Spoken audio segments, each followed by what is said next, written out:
Episode 21 to 30। Hello दोस्तों, हमारा am novel story channel में आपका स्वागत है, जहां स्टोरी सुनाई नहीं जाती महसूस किया जाता है। आपका मन हो रूह पर छाप छोड़ जाता है। अगर स्टोरी पसंद आया हो और जो नया हो प्लीज़ लाइक शेयर और सब्सक्राइब जरूर करें। चलिए शुरू करते हैं।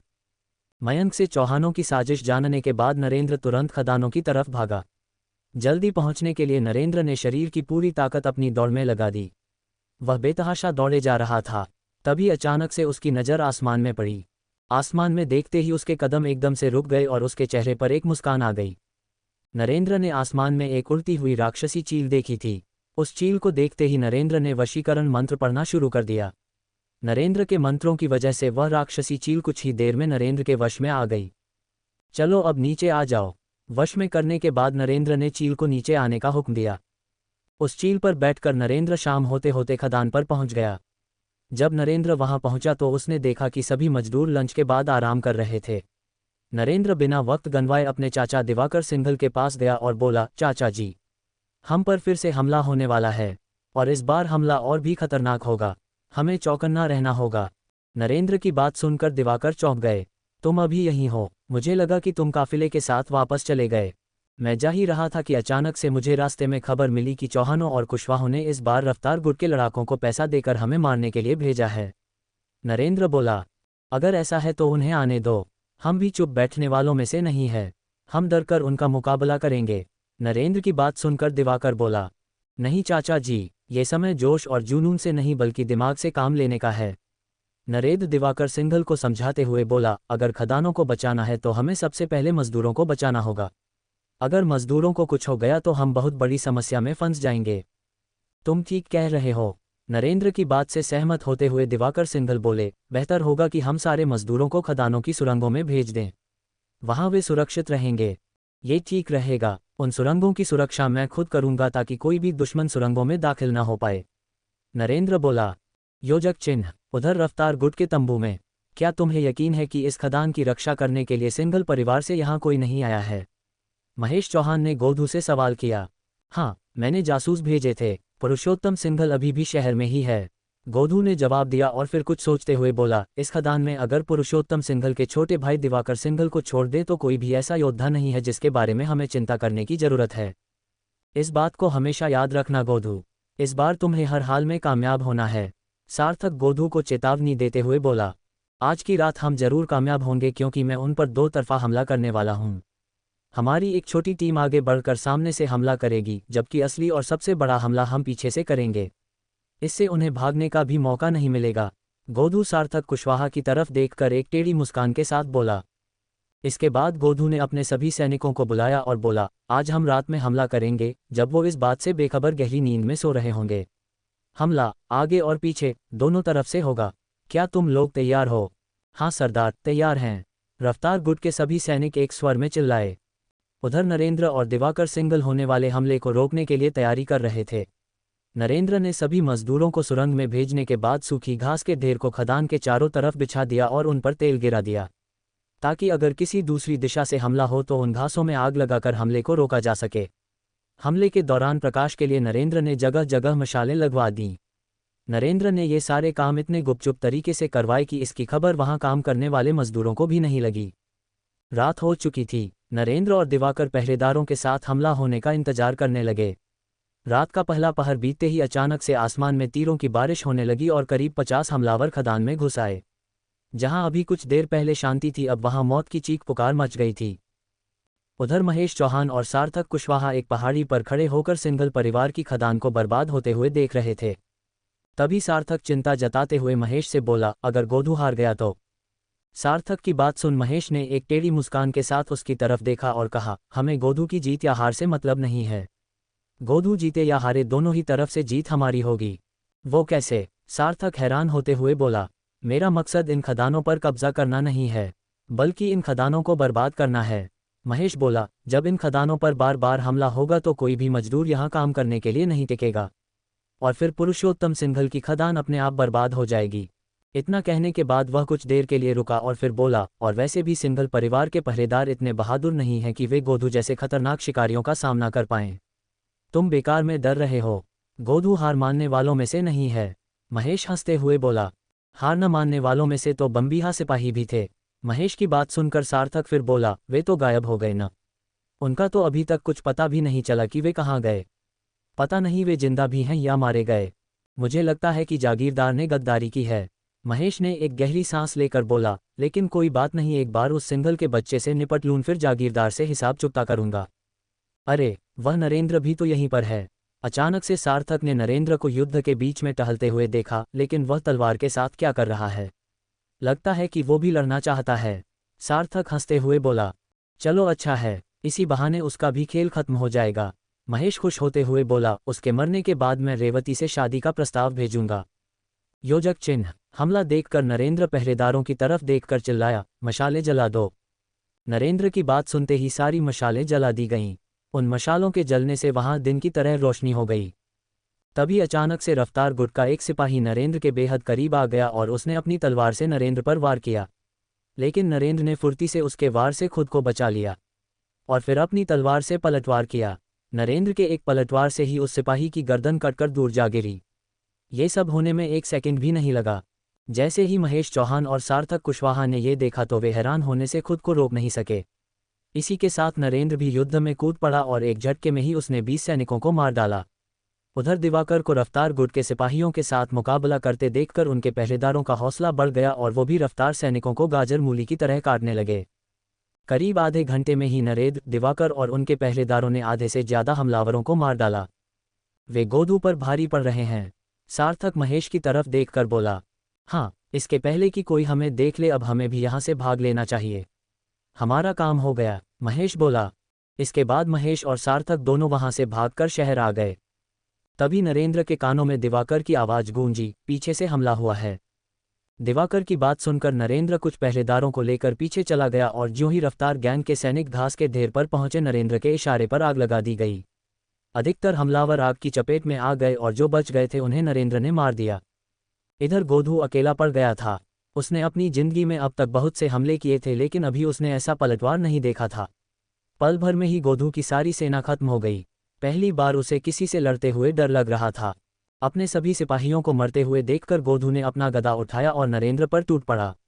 गोधू का वार इतना खतरनाक और सधा हुआ था कि अगर नरेंद्र ने अपनी तलवार से उस वार को रोका नहीं होता तो अभी तक उस गदा के नीचे दबकर उसका कचूमर निकल गया होता। लेकिन नरेंद्र की सबसे बड़ी ताकत उसकी फुर्ती थी। नरेंद्र ने तुरंत पाला बदला और पलटकर अपनी तलवार से गोधू के पैरों पर वार किया। गोधू को संभलने का मौका नहीं मिला और वह पैरों पर चोट की वजह से लड़खड़ा गया। नरेंद्र के पास ये सबसे बेहतरीन मौका था और उसने बिना एक पल गंवाए अपनी तलवार घुमाई और उसका काम तमाम कर दिया। अभी लड़ाई खत्म ही हुई थी कि सिंघल परिवार के कुछ नौकर गाड़ियों का एक बड़ा काफिला लेकर और भी लोहा लेने के लिए वहां पहुंच गए। हमें और लोहा चाहिए, हथियारों की मांग काफी बढ़ गई है। सिंघल परिवार के उन नौकरों ने आते ही दिवाकर से बोला। मजदूर काम पर लग गए। गाड़ियां भरी जाने लगीं। इतनी देर में नरेंद्र भी वहां पहुंच गया। नरेंद्र को देखकर वह नौकर बोला, फैक्ट्री में काम बहुत बढ़ गया है, इसलिए मालिक ने आपको भी हमारे साथ वापस चलने के लिए कहा है। हमले में नरेंद्र जीत चुका था और खदान से खतरा टल गया था, इसलिए नरेंद्र उनके साथ रासुर पहाड़ियों से शहर वापस आ गया। योजक चिन्ह। घर वापस आने के बाद नरेंद्र ने कुछ औषधियां बनाई और उन्हें लेकर ब्रह्मानंद केंद्र पर पहुंचा। नरेंद्र को देखते ही ब्रह्मानंद केंद्र के आयुर्वेदाचार्य दौड़ते हुए उसके पास आए और बोले, इतने दिनों से तुम कहाँ चले गए थे नरेंद्र? तुम्हारी बनाई औषधियों ने पूरे शहर में तहलका मचा दिया है। हमारे पास दूर दूर से ऑर्डर आ रहे हैं, लेकिन तुम्हारे न होने की वजह से हमें ग्राहकों को वापस करना पड़ रहा है। मैं फिर से कुछ दिनों के लिए शहर से बाहर चला गया था। ये कुछ औषधियां हैं, आप तब तक इनसे काम चलाइए। ये कहते हुए नरेंद्र ने अपने पास से लगभग 200 औषधियों की गोलियां निकालकर टेबल पर रख दीं। मेज पर औषधियों की गोलियां देखकर आयुर्वेदाचार्य की आंखें चमक उठीं। आयुर्वेदाचार्य जल्दी जल्दी उन गोलियों को समेटने लगे। तभी अचानक बाहर से घोड़े के चाप की आवाज आने लगी और कुछ ही देर में राजपरिवार से एक बड़े वैद्य ने ब्रह्मानंद केंद्र में कदम रखा। अमात्य अश्वदेव, हम आपका स्वागत करते हैं। आयुर्वेदाचार्य ने अपना सिर झुकाकर अमात्य अश्वदेव का स्वागत किया। अमात्य अश्वदेव इसके पहले कि बैठते उनकी नज़र नरेंद्र पर पड़ी। नरेंद्र को देखते ही अमात्य अश्वदेव का चेहरा हैरानी से भर उठा और उन्होंने राजपाल से पूछा, ये लड़का कौन है? अश्वदेव का सवाल सुनकर आयुर्वेदाचार्य बोल पड़े, अमात्य, यह वही लड़का है जिसके बारे में मैंने आपसे बताया था। अच्छा, तो तुम ही वह नरेंद्र हो जो मंत्रों की सहायता से औषधियां बनाता है? अमात्य लगातार नरेंद्र को आंखों से घूरे जा रहा था। जी, नरेंद्र इतना भी घमंडी नहीं था कि वह अपने से बड़ों का सम्मान न करे। इसलिए वह उठा और अमात्य का अभिवादन किया। लेकिन अमात्य ने अपने हाथों से उसे बैठे रहने का इशारा किया और बोला, मेरा नाम अश्वदेव है। मैं महाराज के दरबार में एक मंत्री की हैसियत रखता हूँ। तुमसे मिलकर काफ़ी खुशी हुई। कम से कम हमारे राज्य में कोई तो ऐसा है जो मंत्रों को इतनी अच्छी तरह से जानता है। करीब 1 घंटे तक बातचीत करने के बाद नरेंद्र बोला, मुझे कुछ जरूरी काम है, मुझे अब जाना होगा। ठीक है नौजवान, उम्मीद है कि तुम हमारे साथ जुड़े रहोगे, अमात्य अश्वदेव बोले, और नरेंद्र वहां से बाहर निकल गया। नरेंद्र के जाते ही आयुर्वेदाचार्य अमात्य से बोले, आपने उस लड़के से उस मंत्र के बारे में क्यों नहीं पूछा जिस मंत्र से वो औषधियां बनाता है? आयुर्वेदाचार्य के सवाल को सुनकर अमात्य बोले, तुम जानते हो अभी अभी मैंने उस लड़के की आंखों में क्या देखा? ये कहते हुए अमात्य के रोंगटे खड़े हो गए। उसकी आंखों में दैवीय चमक थी। आमतौर पर ऐसी चमक या तो शैतानों की आंखों में होती है या तो देवताओं की। ये लड़का कोई साधारण लड़का नहीं है। योजक चिन्ह। ब्रह्मानंद केंद्र से वापस आने के बाद नरेंद्र हथियारों के कारखाने में पुरुषोत्तम से मिलने के लिए पहुंचा। नरेंद्र को देखते ही पुरुषोत्तम उसे गले लगाते हुए बोले, तुम कहाँ थे नरेंद्र? तुम ठीक तो हो न? मुझे तुम्हारी बहुत चिंता हो रही थी। क्या बात है पिताजी, आप काफ़ी परेशान लग रहे हैं। नरेंद्र बोला, हाँ, पिछले कई दिनों से पूरे शहर का माहौल गर्म है। बहुत से बम्बीहा लापता हो गए हैं। उन्हें अंतिम बार अरासुर पहाड़ियों के आसपास ही देखा गया था। महाराज ने जांच करने का हुक्म जारी कर दिया है, पुरुषोत्तम ने नरेंद्र से कहा। जांच दल कब तक आने वाला है पिताजी? पुरुषोत्तम की बात सुनकर नरेंद्र के माथे पर परेशानी की लकीर उभर आई। नरेंद्र की बात सुनकर पुरुषोत्तम बोले, उन्हें हम पर ही शक है। कुछ लोगों ने उन्हें बताया है कि पिछले काफ़ी समय से हमारे और चौहान परिवार में सब कुछ ठीक नहीं चल रहा है। इसलिए सबसे पहले हमसे ही पूछताछ होगी। क्या होगा जब नरेंद्र जांच दल का सामना करेगा? क्या जांच दल नरेंद्र की सच्चाई का पता लगा पाएगा? एक बार फिर मात खाने के बाद क्या होगी महेश और सार्थक की अगली चाल? शहर से वापस आने के बाद ब्रह्मानंद केंद्र में नरेंद्र की मुलाकात राजा के अमात्य अश्वदेव से हुई। अमात्य अश्वदेव को नरेंद्र की आंखों में छुपी उसकी दैवीय शक्ति का पता चल जाता है। इसके बाद नरेंद्र अपने ससुर से मिलता है। उसके ससुर उसे बताते हैं कि अरासुर पहाड़ियों में कुछ बम्बीहा सैनिक लापता हो गए हैं। उस सिलसिले में महाराज ने जांच के आदेश दिए हैं और जांच दल को हमारे परिवार पर शक है। पुरुषोत्तम जी की बात सुनकर नरेंद्र बोला, पिताजी यह जांच दल कब आने वाला है? हमें आज ही राजदरबार से नोटिस मिला है, शायद वे कल हमसे पूछताछ कर सकते हैं। पुरुषोत्तम चिंतित होते हुए बोले, लगता है कि हम कभी चैन की जिंदगी नहीं जी पाएंगे। हमारे परिवार में एक समस्या खत्म हो रही है तो दूसरी आ जा रही है। जांच की बात सुनकर पहले तो नरेंद्र का चेहरा सफ़ेद पड़ गया, क्योंकि इस पूरे शहर में सिर्फ एक वही था जो ये जानता था कि उन बम्बीहा सैनिकों को वास्तव में क्या हुआ था। लेकिन अगले ही पल उसने खुद को संभाल लिया और वापस पहले की तरह मुस्कुराने लगा। फिर पुरुषोत्तम जी को चिंतित देखकर वह बोला, चिंता की कोई बात नहीं है पिताजी, यह कोई समस्या नहीं है। जब हमारी ओर से कोई गलती नहीं हुई है तो हमें चिंता करने की भी कोई ज़रूरत नहीं है। योजक चिन्ह। उधर इस शहर से मीलों दूर शून्वंश राजधानी के एक प्रशिक्षण केंद्र में रेवती और दूसरे शिष्य प्राकृतिक तत्वों के माध्यम से युद्ध का अभ्यास कर रहे थे। मालविका जी आज उन्हें जलपिंड के माध्यम से हमला करना सिखा रही थी। लेकिन रेवती का ध्यान कक्षा में नहीं था। रेवती, तुम्हारा ध्यान किधर है? रेवती के कानों में अचानक से मालविका जी की आवाज़ गूंजी। माँ, मेरे परिवार की खदानों पर हमला हुआ है और नरेंद्र भी इस समय वहीं है, और मैं कुछ नहीं कर पा रही हूँ। मेरे परिवार को इस समय मेरी ज़रूरत है। ये कहते हुए रेवती की आंखों में आंसू आ गए। रेवती की बात सुनकर मालविका जी गुस्साते हुए बोली, हम इसीलिए शादीशुदा लोगों को अपने गुरुकुल में नहीं भर्ती करते। अगर तुम्हारा मन प्रशिक्षण में नहीं है तो तुम यहाँ से जा सकती हो। मुझे माफ़ कर दीजिए, मैं अब से प्रशिक्षण में पूरा ध्यान दूंगी। रेवती बोली, तुमने प्रशिक्षण में लापरवाही की है और इसकी सज़ा तुम्हें मिलेगी। तुम आज पूरे दिन कक्षा के बाहर रहोगी। मालविका जी रेवती को सज़ा सुनाते हुए बोलीं। सज़ा सुनकर रेवती कक्षा से उठी और गुस्से से पैर पटकते हुए सीधे गुरुकुल से बाहर निकल गई। उसने मन ही मन एक कठोर फैसला कर लिया था। जैसे ही रेवती ने गुरुकुल से बाहर पहला कदम रखा, अचानक पीछे से उसे किसी के बुलाने की आवाज़ सुनाई दी, रेवती रुको। रेवती ने पलट कर देखा तो उसे दिव्या बुला रही थी। रेवती गुस्से में थी, इसलिए वह दिव्या के पास तो नहीं गई, लेकिन जहाँ थी वहीं रुक गई। रेवती के पास पहुंचकर दिव्या बोली, मैं दिव्या हूँ। तुम मुझे नहीं जानती, लेकिन मैं तुम्हें अच्छी तरह से जानती हूँ, और तुम्हारे पति को भी। दिव्या की बात सुन रेवती की हैरानी और बढ़ गई, और वह सवालिया निगाहों से दिव्या की तरफ देखते हुए बोली, कैसे? मेरे पिता इस राज्य के प्रधानमंत्री हैं, इसलिए राजनीति की चर्चाएं हमेशा मेरे घर पर होती रहती हैं। दिव्या बोली, नरेंद्र को तो सिर्फ मैं ही नहीं पूरा शहर जानता है। उसकी बहादुरी के किस्से तो महाराज तक भी पहुंच चुके हैं। दिव्या की बात सुनकर रेवती बोली, देखो मुझे बातों की जलेबी बनाना पसंद नहीं है, इसलिए तुम सीधे सीधे मुझे बताओगी कि आखिर इन सब का मेरे पति से क्या लेना देना है। इतना गुस्सा? मैं तो सिर्फ तुम्हारी मदद करना चाहती थी कि तुम परिवार की भावनाओं में बहकर कोई गलत फैसला मत ले लो, लेकिन जब तुम्हें मेरी बातों से गुस्सा आ रहा है तो मैं कर भी क्या सकती हूँ। दिव्या तुनक कर बोली। दिव्या की यह बात सुनकर रेवती को एहसास हुआ कि उसने सच में दिव्या से बदतमीजी से बात की है, इसलिए वह अपनी आवाज़ में नरमी लाते हुए बोली, अगर तुम्हें मेरी बातें बुरी लगी हो तो मैं माफ़ी मांगती हूँ, लेकिन जब तुम मेरे बारे में इतना जानती हो तो तुम्हें यह भी पता होना चाहिए कि मेरा परिवार इस समय किन परेशानियों से गुजर रहा है। तुम्हें परेशान होने की कोई ज़रूरत नहीं है। दिव्या बोली, तुम्हें गुस्से में गुरुकुल छोड़कर जाते हुए देखकर मैं तुमसे बस यही कहने आई थी कि तुम्हारी सारी परेशानियों को दूर करने के लिए तुम्हारा पति अकेले ही काफ़ी है। उसने न सिर्फ तुम्हारे परिवार के बिजनेस को कई गुना बढ़ाया है बल्कि लोगों को खुद को एक शक्तिशाली योद्धा मानने के लिए मजबूर कर दिया है। इसलिए मेरी मानो तो वापस लौट आओ और अपना प्रशिक्षण जारी रखो। दिव्या की बात सुनकर रेवती सोच में पड़ गई। रेवती को सोचते हुए देखकर दिव्या फिर बोली, जहां तक मुझे लगता है कि आगे चलकर तुम्हारे परिवार को और भी कठिन समस्याओं का सामना करना पड़ सकता है, इसलिए मैं तुम्हारे भले के लिए कह रही हूं, अपना प्रशिक्षण पूरा करो। रेवती पर दिव्या की बातों का असर हुआ और वह गुरुकुल में वापस लौट आई। रेवती को वापस आते हुए देख दिव्या के चेहरे पर एक रहस्यमयी मुस्कान छा गई और वह बुदबुदाते हुए बोली, जब तक फैसला नहीं हो जाता तुम्हें यहीं रहना होगा। योजक चिन्ह। उधर अगले दिन 5 लोगों के एक जांच दल ने बम्बीहा सैनिकों के लापता होने की जांच शुरू कर दी। पूछताछ की शुरुआत कश्यप परिवार से हुई। जांच दल के मुख्य अधिकारी के रूप में राज्य के सबसे बड़े और काबिल राजगुरु रामेश्वरानंद आए थे। राजगुरु रामेश्वरानंद खुद एक शक्तिशाली खतरनाक योद्धा थे। राजपरिवार के सभी राजकुमारों को वे ही शस्त्रों और शास्त्रों की शिक्षा देते थे। उनके साथ 2 लोकशाही राजघराने के सदस्य थे।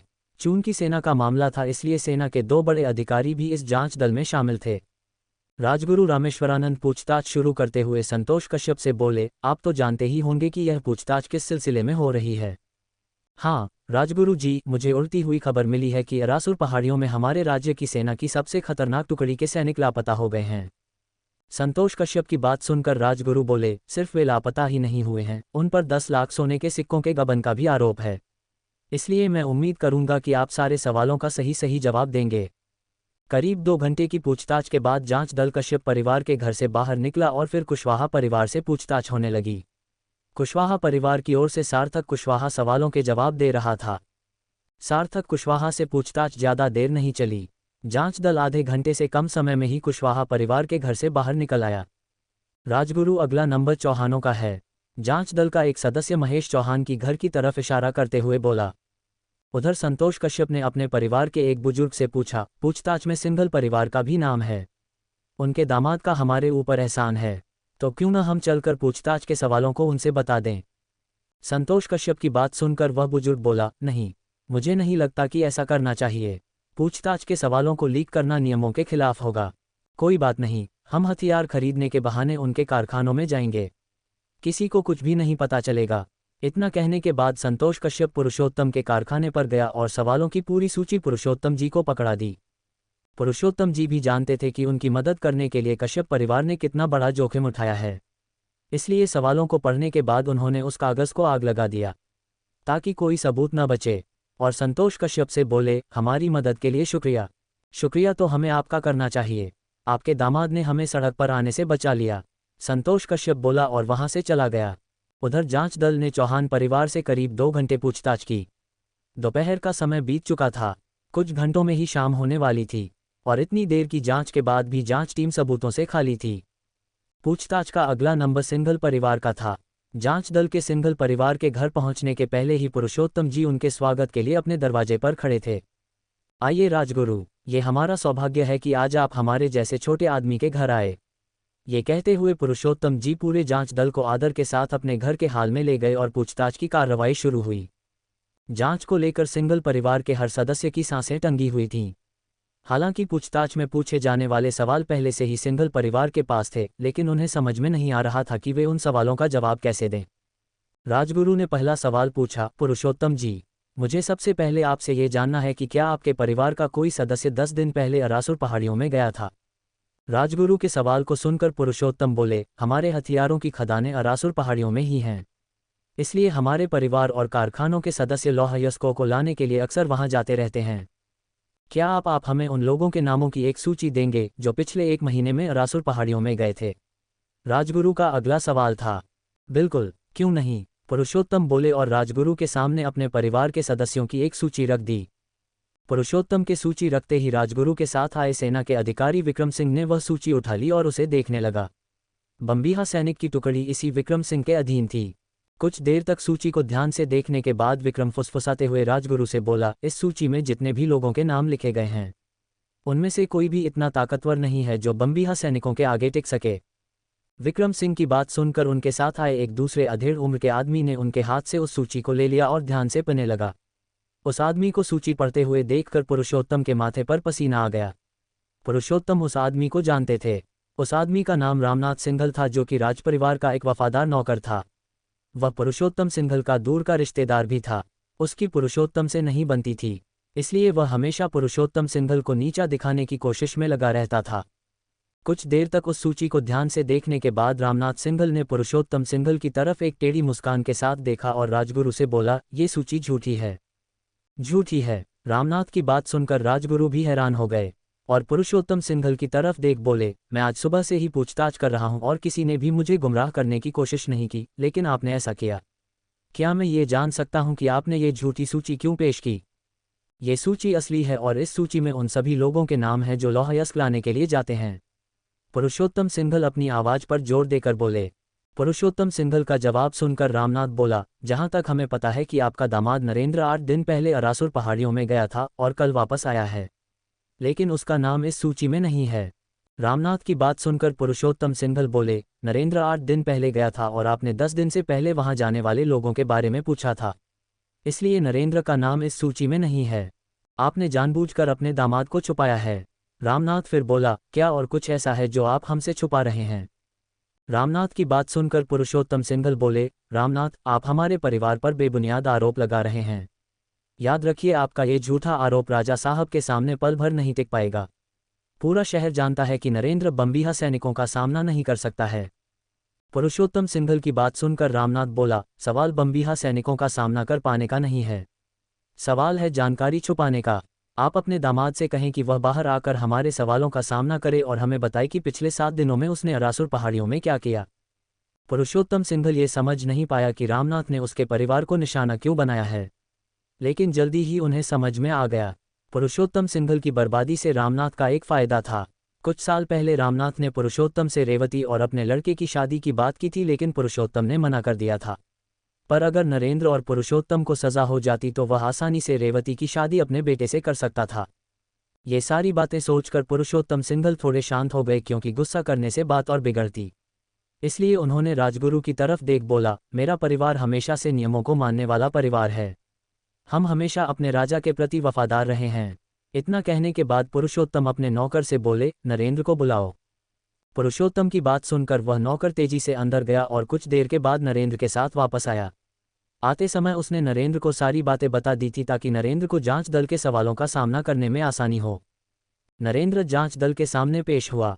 रामनाथ ने नरेंद्र से पहला सवाल किया, क्या आप सिंघल परिवार के दामाद हैं? हाँ, नरेंद्र ने शांति से जवाब दिया। क्या आप 8 दिन पहले अरासुर पहाड़ियों में गए थे? रामनाथ का अगला सवाल था। हाँ, मैं कारखाने के लिए लोहा लेने वाले दल के साथ गया था, नरेंद्र ने जवाब दिया। 8 दिन पहले आपके काफिले पर एक हमला हुआ था, इसके बावजूद आपका काफिला सुरक्षित लौट आया। क्या हमले के समय आप वहां थे? रामनाथ ने फिर सवाल किया। इस सवाल को सुनकर पुरुषोत्तम और नरेंद्र के पैरों के नीचे की जमीन खिसक गई। उन दोनों के चेहरे सफ़ेद पड़ गए। क्या नरेंद्र का भेद खुलने वाला है? क्या मालविका जी के गुरुकुल में महामंत्री की बेटी दिव्या रेवती के खिलाफ कोई साजिश रच रही है? राजा साहब के आदेश से बम्बीहा सैनिकों के लापता होने का पता लगाने के लिए एक जांच दल का गठन किया गया था। ये जांच दल सिंघल परिवार से पूछताछ कर रहा था। इस पूछताछ में जांच में शामिल रामनाथ सिंघल, जो कि पुरुषोत्तम सिंघल के दूर के रिश्तेदार थे, उन्होंने पुरुषोत्तम सिंघल पर जानकारी छुपाने का आरोप लगाया और नरेंद्र से आमने सामने पूछताछ की पेशकश की। इसके बाद पुरुषोत्तम सिंघल ने नरेंद्र को बुलाया और फिर नरेंद्र से पूछताछ शुरू हुई। 8 दिन पहले आपके काफिले पर एक रहस्यमयी टीम ने हमला किया था, इसके बावजूद भी काफिला सुरक्षित लौट आया। क्या हमले के समय आप वहां थे? रामनाथ ने सवाल किया। रामनाथ के सवाल को सुनकर नरेंद्र चौंक गया। उसे इस तरह के तीखे सवाल की उम्मीद नहीं थी। नरेंद्र बोला, आपकी जांच बम्बिहा सैनिकों के गायब होने के संबंध में है। इससे इस बात का क्या लेना देना है कि मैं कब कहाँ था और कहाँ नहीं? लेना देना है, नरेंद्र। अगर तुम ये बता देते हो कि पिछले 7 दिनों में तुम कहाँ थे और बम्बिहा सैनिकों के लापता होने से तुम्हारा कोई संबंध नहीं है तो तुम पर लगे आरोप वापस ले लिए जाएंगे। रामनाथ नरेंद्र को बातों में उलझाकर उससे कुछ ऐसा उगलवाना चाहता था जिससे उस पर लगाया गया आरोप साबित हो जाए। पुरुषोत्तम को अब ऐसा लग रहा था कि अब नरेंद्र और उसका बचना नामुमकिन है। ये सच था कि हमले के वक्त नरेंद्र वहां था, लेकिन नरेंद्र इस तरह से बैठा था जैसे कि उसे कोई चिंता ही न हो, क्योंकि उसने अपनी सारी बिसातें पहले ही बिछा कर रखी थीं। उसकी बेगुनाही का सबूत खुद ब खुद चलकर वहां आने वाला था। उधर पुरुषोत्तम सिंघल में परिवार से कुछ मील दूर जागीरदार अपने ऑफिस में बैठा हुए था। तभी अचानक से एक छोटा लड़का एक चिट्ठी लेकर वहां पहुंचा और जागीरदार के एक नौकर से बोला, जागीरदार साहब को किसी ने एक चिट्ठी भेजी है, और चला गया। लड़के के जाने के बाद उस नौकर ने वह चिट्ठी लाकर जागीरदार को दे दिया। जागीरदार ने जैसे ही उस चिट्ठी पर लिखा पहला शब्द पढ़ा उसके होश ही उड़ गए। चिट्ठी पूरा पढ़ते पढ़ते उसे चक्कर आ गया और वह अपनी कुर्सी पर गिर गया। उस चिट्ठी में जागीरदार के सभी काले करतूतों का चिट्ठा था और चिट्ठी में नीचे लिखा हुआ था, वह तुम थे जिसने बम्बिहा सैनिकों को मुझे मारने के लिए भेजा था। अगर जांच में मैं फंसा तो मैं ये सारे सबूत राजा साहब तक पहुंचा दूंगा, इसलिए तुम जानते हो कि तुम्हें क्या करना है। जागीरदार की आंखों में खून सवार था। उसने कसकर मेज पर एक मुक्का मारा और चिल्लाया, नरेंद्र, अब तुम बचोगे नहीं, तुमसे तो मैं बाद में निपटूंगा। इतना कहने के बाद जागीरदार दहाड़ा और अपने नौकर को घोड़ा निकालने के लिए बोला। जागीरदार बिना देर किए घोड़े पर बैठकर ब्रह्मानंद केंद्र पहुंचा और आयुर्वेदाचार्य और राजपाल को पूरी बात बताई और बोला, वह नरेंद्र का बच्चा हमें ब्लैकमेल कर रहा है। अगर हमने उसे जांच से नहीं बचाया तो हम तीनों को फांसी होनी तय है। जागीरदार के चेहरे पर खौफ के साए को देख आयुर्वेदाचार्य और राजपाल के चेहरे की भी हवाएं उड़ गईं। राजपाल बोला, हमें क्या करना चाहिए? राजपाल की बात सुनकर जागीरदार बोला, किसी तरह से हमें नरेंद्र को जांच दल से बचाना होगा, जल्दी से कोई उपाय करो। तभी आयुर्वेदाचार्य बोला, एक उपाय है, लेकिन इसके लिए हमें खुद नरेंद्र के घर जाना होगा। तो देर क्यों, तुरंत चलो, जागीरदार बोला और वे नरेंद्र के घर के लिए निकल गए। उधर जांच दल अभी भी नरेंद्र से पूछताछ कर रहा था। रामनाथ राजगुरु की तरफ देखकर बोला, जहां तक हमें जानकारी है कि इस समय अरासुर पहाड़ियों में कोई भी लुटेरा नहीं है, तो इसका मतलब साफ है कि बम्बिहा सैनिकों ने ही नरेंद्र के काफिले पर लूटने के लिए हमला किया था और फिर नरेंद्र ने ही उन्हें मार दिया और सबूत मिटाने की कोशिश की है, क्योंकि पहाड़ों पर बने तीर के निशान इस बात की गवाही देते हैं कि नरेंद्र के काफिले पर जरूर कोई बड़ा हमला हुआ था। ज्यों ही रामनाथ की बात पूरी हुई अचानक से आयुर्वेदाचार्य और राजपाल वहां पहुंचे। आयुर्वेदाचार्य ने झुककर राजगुरु को प्रणाम किया और बोला, मुझे जानकारी मिली कि आप लोग नरेंद्र पर बेबुनियाद आरोप लगा रहे हैं। आयुर्वेदाचार्य की बात सुनकर राजगुरु बोले, अभी तक हम किसी नतीजे पर नहीं पहुंचे हैं, लेकिन सारे सबूत इसी तरफ इशारा कर रहे हैं कि बम्बिहा सैनिकों को मारने में नरेंद्र की कोई न कोई भूमिका जरूर है। राजगुरु की बात सुनकर आयुर्वेदाचार्य हंसे और बोले, अगर आपकी जांच नरेंद्र की तरफ इशारा कर रही है तो आपकी जांच गलत दिशा में जा रही है, क्योंकि नरेंद्र अरासुर पहाड़ियों की तरफ कभी गया ही नहीं था। क्या? आयुर्वेदाचार्य की बात सुनकर कमरे में बैठे सभी लोग चौंक गए। राजगुरु ने आयुर्वेदाचार्य से पूछा, आप क्या कहना चाहते हैं? प्रश्नवाचक चिन्ह। क्या आप खुलकर पूरी बात बताएंगे? राजगुरु की बात सुनकर आयुर्वेदाचार्य मुस्कुराए और मेज पर औषधियों की एक सूची रख दी। उस सूची में कई तरह के पौधों के नाम लिखे हुए थे। सूची रखने के बाद आयुर्वेदाचार्य बोले, आप जानते ही है कि हमारा ब्रह्मानंद केंद्र आजकल नई नई औषधियों को खोजने में लगा है। इस समय हम एक खास तरह की गोली बना रहे हैं जो शरीर के घावों को बेहद जल्दी ठीक कर देती है। इस गोली को बनाने के लिए एक खास तरह के पौधों की जड़ों का इस्तेमाल किया जाता है, और सब जानते हैं कि वह पौधा अरासुर नहीं बल्कि देवराज पहाड़ियों पर मिलता है। नरेंद्र देवराज पहाड़ियों पर उस पौधे को लाने ही गया हुआ था। आयुर्वेदाचार्य की इस बात से जांच दिशा पूरी तरह से पलट गई। अभी तक जहां नरेंद्र दोषी लग रहा था वहीं अब उसकी बेगुनाही के सबूत भी आने लगे थे। राजगुरु, जो कि काफी देर से सारी बातचीत को सुन रहे थे, उन्होंने इस मामले में अपनी चुप्पी तोड़ी और बोले, आयुर्वेदाचार्य जी, आप जानते हैं न, आपके इस बयान का क्या परिणाम निकलने वाला है? कहीं आप बम्बिहा सैनिकों के हत्यारे को बचा तो नहीं रहे हैं? राजगुरु की बात सुनकर आयुर्वेदाचार्य हंसे और बोले, जो सच है उसे बोलने में कैसा डर। कल शहर में आने के बाद नरेंद्र सीधे ब्रह्मानंद केंद्र ही गया था। अगर आपको यकीन न हो तो आप अमात्य अश्वदेव से भी पूछ सकते हैं। जब वे ब्रह्मानंद केंद्र पर पहुंचे थे तो वहां नरेंद्र पहले से था। ये बात मैं किसी को फंसाने या बचाने के लिए नहीं कह रहा हूं। लेकिन सिंघल परिवार के लोहा लाने वाले मजदूरों के काफिले के हमले की बात को आप कैसे समझाएंगे? कहीं आप ये तो नहीं कहने वाले कि उन पर भी कोई हमला नहीं हुआ था? रामनाथ अपना दांव बेकार जाते हुए देखकर आयुर्वेदाचार्य पर तंज कसते हुए बोला, ये सच है, सिंघल परिवार के लोहा ढोने वाले मजदूरों पर हमला नहीं हुआ था, क्योंकि वे खदान से लेकर शहर तक मेरे सिपाहियों की सुरक्षा में थे। अचानक से हॉल के दरवाजे के पास से एक आवाज आई, अब ये कौन है? प्रश्नवाचक चिन्ह उद्धरण चिन्ह। राजगुरु ने पीछे मुड़कर देखा तो वहां जागीरदार खड़ा था। जागीरदार अंदर आते हुए बोला, राजगुरु, अपनी गाड़ियों का काफिला भेजने के पहले पुरुषोत्तम जी ने मुझे बताया था कि उन्हें खबर मिली है कि उनके काफिले पर डाकुओं का हमला होने वाला है। अगर किसी शहर के सुरक्षा की जिम्मेदारी आप पर है और आपके शहर का कोई इंसान कहता है कि उस पर डाकुओं का हमला होने वाला है तो आप हाथ पर हाथ धरे तो नहीं बैठे रह सकते हैं ना। इसलिए मैंने उनके काफिले के साथ सुरक्षा के लिए अपने सैनिकों को भेजा था। जागीरदार की बात सुनकर अगर कोई सबसे ज्यादा हैरान था तो वो थे पुरुषोत्तम जी। वे सोच रहे थे कि उन्होंने कब जागीरदार से मदद मांगी थी। पुरुषोत्तम जी को हैरानी में देखकर जागीरदार ने आंखों की आंखों उनसे चुप रहने का इशारा किया। रामनाथ के चेहरे पर अफसोस के भाव थे, पुरुषोत्तम हैरान थे, नरेंद्र मुस्कुरा रहा था, जागीरदार और आयुर्वेदाचार्य के चेहरे पर अनजान डर का भाव था, और राजगुरु के चेहरे पर एक चमक थी। हर किसी के चेहरे पर अलग अलग भाव थे। सिंघल परिवार से पूछताछ के 4 घंटे बीत गए थे और अब तक जांच दल किसी नतीजे पर नहीं पहुंच सका था।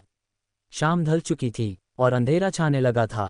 पुरुषोत्तम सिंघल के घर के सामने शहर के ढेर सारे लोगों की भीड़ इकट्ठी हो गई थी। लोग तरह तरह की बातें बना रहे थे। तो आखिर बम्बीहा सैनिक गायब कहाँ हो गए? उन्हें आसमान खा गया या जमीन निगल गई? रामनाथ ने झुंझलाते हुए जागीरदार से सवाल किया। कुछ दिनों के पहले मुझे खबर मिली थी कि लैंगिया लुटेरों की अरासुर पहाड़ियों में किसी से मुठभेड़ हुई है। हो सकता है कि वो मुठभेड़ बम्बीहा और लैंगिया लुटेरों के बीच हुई हो। जागीरदार ने कुछ सोचते हुए बोला। जागीरदार के इस बयान से पूरे हॉल में सन्नाटा छा गया, क्योंकि जागीरदार के इस बयान से सिंघल परिवार पर लगे सभी आरोप खत्म हो गए।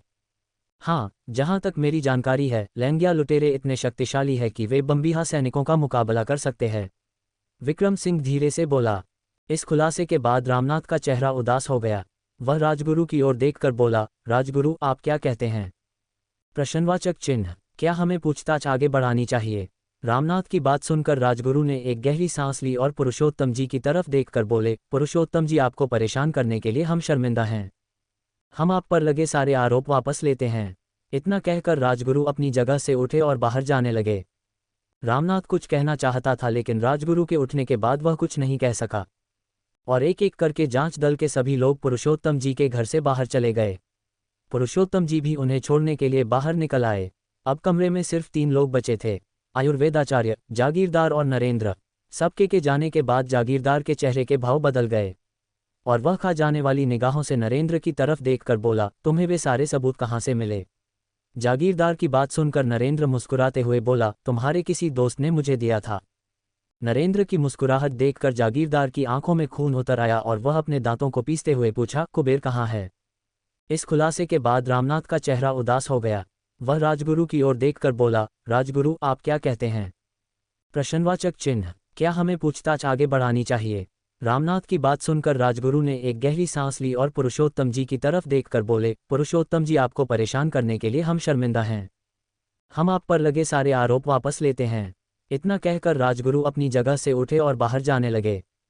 रामनाथ कुछ कहना चाहता था, लेकिन राजगुरु के उठने के बाद वह कुछ नहीं कह सका, और एक एक करके जांच दल के सभी लोग पुरुषोत्तम जी के घर से बाहर चले गए।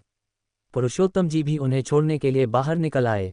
अब कमरे में सिर्फ 3 लोग बचे थे, आयुर्वेदाचार्य, जागीरदार और नरेंद्र। सबके के जाने के बाद जागीरदार के चेहरे के भाव बदल गए और वह खा जाने वाली निगाहों से नरेंद्र की तरफ देखकर बोला, तुम्हें वे सारे सबूत कहाँ से मिले? जागीरदार की बात सुनकर नरेंद्र मुस्कुराते हुए बोला, तुम्हारे किसी दोस्त ने मुझे दिया था। इस खुलासे के बाद रामनाथ का चेहरा उदास हो गया। वह राजगुरु की ओर देखकर बोला, राजगुरु, आप क्या कहते हैं? प्रश्नवाचक चिन्ह। क्या हमें पूछताछ आगे बढ़ानी चाहिए? रामनाथ की बात सुनकर राजगुरु ने एक गहरी सांस ली और पुरुषोत्तम जी की तरफ देखकर बोले, पुरुषोत्तम जी, आपको परेशान करने के लिए हम शर्मिंदा हैं। हम आप पर लगे सारे आरोप वापस लेते हैं। इतना कहकर राजगुरु अपनी जगह से उठे और बाहर जाने लगे। रामनाथ कुछ कहना चाहता था, लेकिन राजगुरु के उठने के बाद वह कुछ नहीं कह सका, और एक एक करके जांच दल के सभी लोग पुरुषोत्तम जी के घर से बाहर चले गए। पुरुषोत्तम जी भी उन्हें छोड़ने के लिए बाहर निकल आए। अब कमरे में सिर्फ 3 लोग बचे थे, आयुर्वेदाचार्य, जागीरदार और नरेंद्र। सबके के जाने के बाद जागीरदार के चेहरे के भाव बदल गए और वह खा जाने वाली निगाहों से नरेंद्र की तरफ देखकर बोला, तुम्हें वे सारे सबूत कहाँ से मिले? जागीरदार की बात सुनकर नरेंद्र मुस्कुराते हुए बोला, तुम्हारे किसी दोस्त ने मुझे दिया था। नरेंद्र की मुस्कुराहट देखकर जागीरदार की आंखों में खून उतर आया और वह अपने दांतों को पीसते हुए पूछा, कुबेर कहाँ है? नरेंद्र की मुस्कुराहट देखकर जागीरदार की आंखों में खून उतर आया और वह अपने दांतों को पीसते हुए पूछा, कुबेर कहाँ है? नरेंद्र कुछ नहीं बोला, वह हंस पड़ा। उसकी हंसी ने ही जागीरदार के सवाल का जवाब दे दिया था। वह ये सोचकर हैरान था कि आखिर नरेंद्र ने कैसे बम्बीहा जैसे खतरनाक सैनिकों को मार दिया। जागीरदार और नरेंद्र ऐसे ही कुछ देर तक एक दूसरे को घूरते रहे। कुछ देर तक ऐसे ही घूरने के बाद अचानक से जागीरदार मुस्कुराया और बोला, अच्छी चाल थी, लेकिन अभी मेरी चाल बाकी है। अब तुम देखना कि मैं क्या करता हूँ। जागीरदार बोला और वहां से चला गया। निकलते वक्त जागीरदार बुदबुदाते हुए बोला, अब इस नरेंद्र की मौत ही मुझे बचा सकती है। विस्मयादिबोधक चिन्ह, वरना अगर यह जिंदा रहा तो मैं हमेशा के लिए इसके हाथ की एक कठपुतली बनकर रह जाऊंगा। जांच दल सिंघल परिवार को बेकसूर घोषित करके चला गया। ये सभी की उम्मीदों से उलट था। जैसे ही सिंघल परिवार के बेकसूर होने की घोषणा हुई, महेश चौहान और सार्थक कुशवाहा दोनों हैरान रह गए। वे दोनों अपने सैनिकों के साथ सिंघल परिवार के हथियारों की फैक्ट्री लूटने के लिए तैयार बैठे थे, लेकिन उनकी सभी उम्मीदों पर पानी फिर गया। जांच दल को छोड़ने के बाद पुरुषोत्तम जब अंदर आए तो उन्होंने हैरानी से नरेंद्र की तरफ देखकर पूछा, नरेंद्र ये सब क्या चल रहा है? जागीरदार और आयुर्वेदाचार्य तुम्हारी गवाही के लिए आए, और वो भी झूठी। पुरुषोत्तम की बात सुन एक नरेंद्र बोला, पिताजी अभी बहुत सारी बातें ऐसी हैं जो मैं आपसे नहीं बता सकता, लेकिन आप चिंता मत कीजिए, जल्दी ही हमारा परिवार इस शहर का सबसे शक्तिशाली परिवार होगा। अभी वे दोनों ससुर दामाद बातें ही कर रहे थे कि अचानक से उनका एक नौकर चिल्लाते हुए आया और पुरुषोत्तम से बोला, कपड़ों की फैक्ट्री में आग लग गई है। पुरुषोत्तम सिंघल की हथियारों की फैक्ट्री के अलावा कपड़ों की 2 और फैक्ट्रियां भी थीं।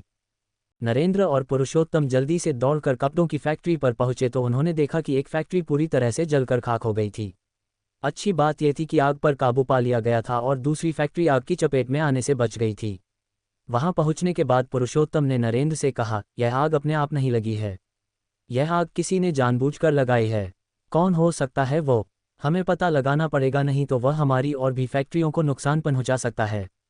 नरेंद्र आग से जली हुई फैक्ट्री देखने के लिए आगे बढ़ा तो उसके नौकरों ने उसे रोक दिया, आगे मत जाए मालिक, घर जलने की वजह से टूट चुका है और किसी भी वक्त गिर सकता है। नौकर की बात सुनकर नरेंद्र रुक गया और फैक्ट्री के पीछे चला गया। फैक्ट्री के पीछे बड़ी बड़ी घास उगाई थी, क्योंकि यह फैक्ट्री कुछ महीनों से बंद थी। अचानक से नरेंद्र को घासों के पीछे कुछ हलचल दिखाई दी। वहां कोई है, नरेंद्र चिल्लाया और हलचल वाली दिशा में भागा। नरेंद्र का शक सही निकला। नरेंद्र को अपनी ओर आते हुए देखकर घासों के पीछे छुपा इंसान भागने लगा। उसने काले रंग का मुखौटा पहन रखा था ताकि वह किसी की पहचान में न आ सके। उसे भागते हुए देखकर नरेंद्र भी बिना वक्त गंवाए उसके पीछे दौड़ पड़ा। काले मुखौटे में वह आदमी कौन था जो नरेंद्र के पीछा करने पर भागने लगा? नरेंद्र को रास्ते से हटाने के लिए जागीरदार की अगली साजिश क्या होगी? अभी सिंघल परिवार के खिलाफ जांच खत्म हुई ही थी कि अचानक से नरेंद्र और पुरुषोत्तम को खबर मिली कि किसी ने उसके कपड़ों की फैक्ट्री में आग लगा दी है। नरेंद्र और पुरुषोत्तम उसी रात भागे भागे फैक्ट्री पर पहुंचे। नरेंद्र नुकसान का मुआयना करने के लिए फैक्ट्री के पीछे चला जाता है। तभी उसकी नज़र एक नकाबपोश पर पड़ती है। वह नकाबपोश नरेंद्र को देखते ही भागने लगता है। उस काले नकाबपोश को भागते हुए देखकर नरेंद्र भी बिना वक्त गंवाए उसके पीछे दौड़ पड़ा। भागो भागो, मैं भी देखूं कि तुम कहां तक भाग पाते हो, उसके पीछे पीछे दौड़ते हुए नरेंद्र चिल्लाया। नरेंद्र के दौड़ने की रफ्तार को देखकर वो मुखौटा पहना हुआ आदमी हैरान था। नरेंद्र की रफ्तार उसकी उम्मीद से कहीं ज्यादा तेज थी। वह पूरी रफ्तार से भाग रहा था, लेकिन फिर भी उसके और नरेंद्र के बीच का फासला लगातार घटता जा रहा था। पकड़ लिया। भागकर कहाँ जाओगे? नरेंद्र बोला और एक पहाड़ी के पास दबोच लिया और उसकी पीठ पर एक घुसा मारा। घूंसे की मार से वह नकाबपोश लड़खड़ा गया और पहाड़ी से जा टकराया। पहाड़ी से टकराकर उसका मुखौटा गिर गया। वह करीब 35 साल का एक आदमी था। नरेंद्र उसे पहली बार देख रहा था। तुम्हें यहाँ किसने भेजा है? नरेंद्र दहाड़ते हुए पूछा। तुम्हें क्या लगता है मैं तुम्हें इतनी आसानी से बता दूंगा? वह अजनबी बोला और उठकर फिर से भागने की कोशिश किया, लेकिन नरेंद्र ने एक बार फिर उसकी पीठ पर एक घूंसा जड़ दिया। इस बार का घूंसा इतना जोरदार था कि उसे खून की उल्टी होने लगी और वह पहाड़ी पर लुढ़क गया। वह बुरी तरह से हौंफ रहा था और उसकी सांस भी उखड़ रही थी। वह नरेंद्र की तरफ देखकर मुस्कुराया और बोला, तुम अब नहीं बचने वाले हो। तुम्हारे दुश्मन सिर्फ तुम्हारे शहर में ही नहीं है, इस शहर के बाहर भी हैं। मैं मर जाऊंगा लेकिन तुम्हें कुछ नहीं बताऊंगा। इतना कहकर उसने पहाड़ी से खाई में छलांग लगा दी। नरेंद्र को किसी का पीछा करते हुए देखकर कुछ पहरेदारों के साथ पुरुषोत्तम भी उसके पीछे दौड़ पड़े थे। कुछ देर में वे अपने पहरेदारों के साथ नरेंद्र के पास पहुंच गए। नरेंद्र पहाड़ी पर खड़ा खाई में उस आदमी को देख रहा था। कौन था वह, कहाँ गया? नरेंद्र के आते ही पुरुषोत्तम के सवाल किया। पुरुषोत्तम का सवाल सुनकर नरेंद्र कुछ बोला नहीं, बल्कि उसने खाई की तरफ इशारा कर दिया। पुरुषोत्तम ने खाई में झांक कर देखा तो एक आदमी लहूलुहान होकर गिरा पड़ा था। उसे देखते ही पुरुषोत्तम हैरानी होकर बोले, अरे, ये तो रामनाथ का आदमी है। रामनाथ का आदमी? पुरुषोत्तम की बात सुनकर नरेंद्र भी चौंके बिना नहीं रह सका। उसे रामनाथ के पलटवार की उम्मीद तो थी, लेकिन उसका हमला इतना जल्दी होगा यह अंदाजा नरेंद्र को नहीं था। पिताजी, अगर रामनाथ ने इस आदमी को यहाँ भेजा था तो इसका मतलब कि उसके और आदमी जरूर इसी शहर में होंगे और मौका देखकर हम पर हमला करेंगे। हमें सावधान रहना होगा। नरेंद्र चिंता जताते हुए बोला। तुम ठीक कह रहे हो बेटा, पुरुषोत्तम बोला और अपने पहरेदार की तरफ देखकर बोला, सभी कारखानों का पहरा बढ़ा दो। अगर ज्यादा सिपाहियों की जरूरत पड़े तो उन्हें भर्ती करो। पहरेदारों को और भी सतर्क रहने का हुक्म देने के बाद नरेंद्र और पुरुषोत्तम घर वापस आ गए। घर लौटते समय पुरुषोत्तम ने नरेंद्र से कहा, नरेंद्र बेटे, ये शहर बहुत छोटा है, मैं नहीं चाहता कि तुम इस शहर में रहकर अपनी प्रतिभा को बर्बाद करो। पिताजी, हमारे परिवार पर इतना खतरा है और आप मुझे बाहर भेजना चाहते हैं? नरेंद्र ने सवालिया निगाहों से पुरुषोत्तम की तरफ देखा। आर्यकुल गुरुकुल हर साल 2 बार नए छात्रों की भर्ती करता है। मैं चाहता हूं कि तुम उसमें भर्ती होने के लिए अपनी दावेदारी पेश करो। पुरुषोत्तम नरेंद्र की आंखों में देखकर बोले, परिवार पर ऐसे खतरे तो हमेशा आते रहेंगे, लेकिन इन खतरों की वजह से मैं तुम्हारा भविष्य खराब नहीं कर सकता। यह आर्यकुल गुरुकुल वही गुरुकुल था जिसमें मालविका जी पढ़ाती थीं। नरेंद्र जानता था कि चाहे वह कितना भी काबिल क्यों न बन जाए, मालविका जी उसे कभी उस गुरुकुल में नहीं आने देंगी। बात करते करते वे घर आ चुके थे और नरेंद्र को ब्रह्मानंद केंद्र भी जाना था, इसलिए नरेंद्र बोला, पिताजी, इस बारे में हम बाद में बात करेंगे। घर आने के बाद वह सीधे ब्रह्मानंद केंद्र चला गया। वहां जाने के बाद उसने देखा कि वहां अमात्य अश्वदेव पहले से ही बैठे थे। नरेंद्र को देखकर वे बोले, आओ नरेंद्र, मैं तुम्हें ही याद कर रहा था। मुझे याद कर रहे थे? लेकिन क्यों? नरेंद्र ने हैरानी से पूछा। क्योंकि मुझे कुछ औषधियों की जरूरत थी। क्या तुम इन औषधियों के बारे में जानते हो? ये कहते हुए अमात्य अश्वदेव ने नरेंद्र की ओर एक पर्ची बढ़ाई। उस पर्ची को देखकर नरेंद्र बोला, ये औषधियां तो बेहद महंगी है। ये 3रे स्तर की औषधियां हैं। मैंने अपने लिए कई बार इन औषधियों को बनाया है। तुम्हें इन औषधियों को बनाने में कितना वक्त लगेगा? अमात्य अश्वदेव ने अलग सवाल पूछा। 3रे स्तर की औषधियों को बनाने में एक तरह की खास लौ का इस्तेमाल किया जाता है। ये लकड़ियों की आग में नहीं पाई जाती है। अगर आप मुझे अपनी प्रयोगशाला का इस्तेमाल करने की अनुमति दे तो ये काफ़ी जल्दी बन सकता है। नरेंद्र बोला।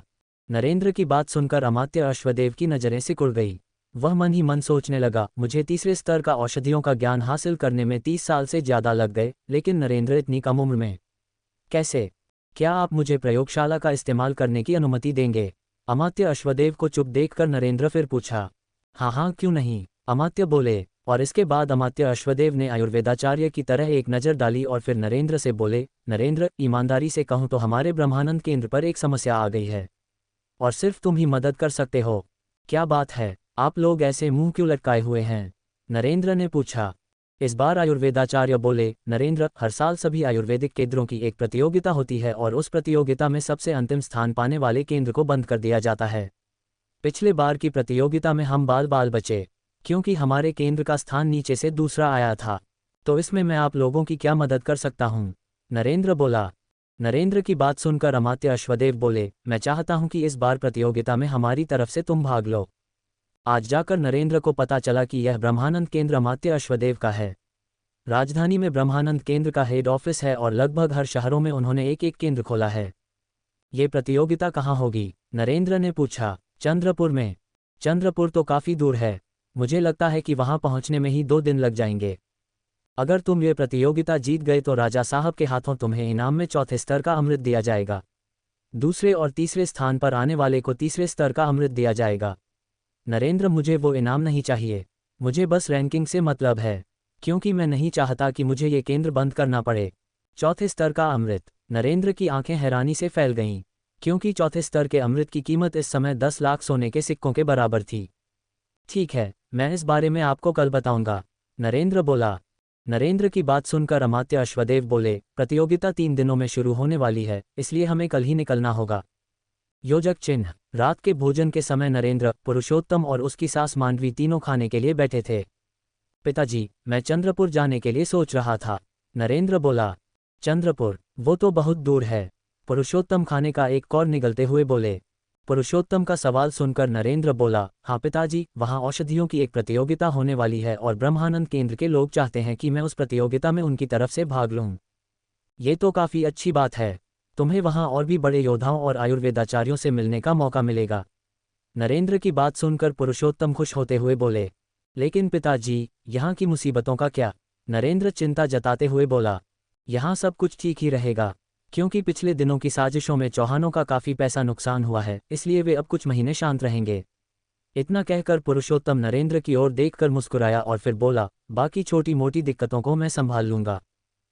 अगली सुबह नरेंद्र के दरवाजे पर एक घोड़ा गाड़ी आकर रुकी।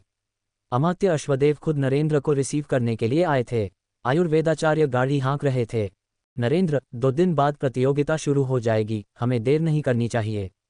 गाड़ी के अंदर से अमात्य अश्वदेव की आवाज आई। इधर ससुर से अनुमति लेने के बाद से नरेंद्र चंद्रपुर जाने के लिए तैयार बैठा था। वह बोला, मैं तैयार हूँ अमात्य।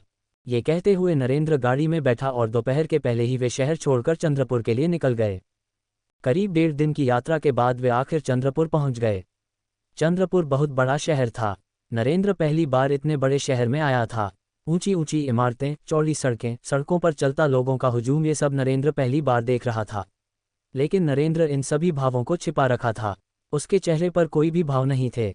नरेंद्र का ये शांत भाव कभी कभी अमात्य को परेशान कर देता था, खासकर उसकी आंखें। उसकी आंखें किसी समुद्र की तरह गहरी थीं।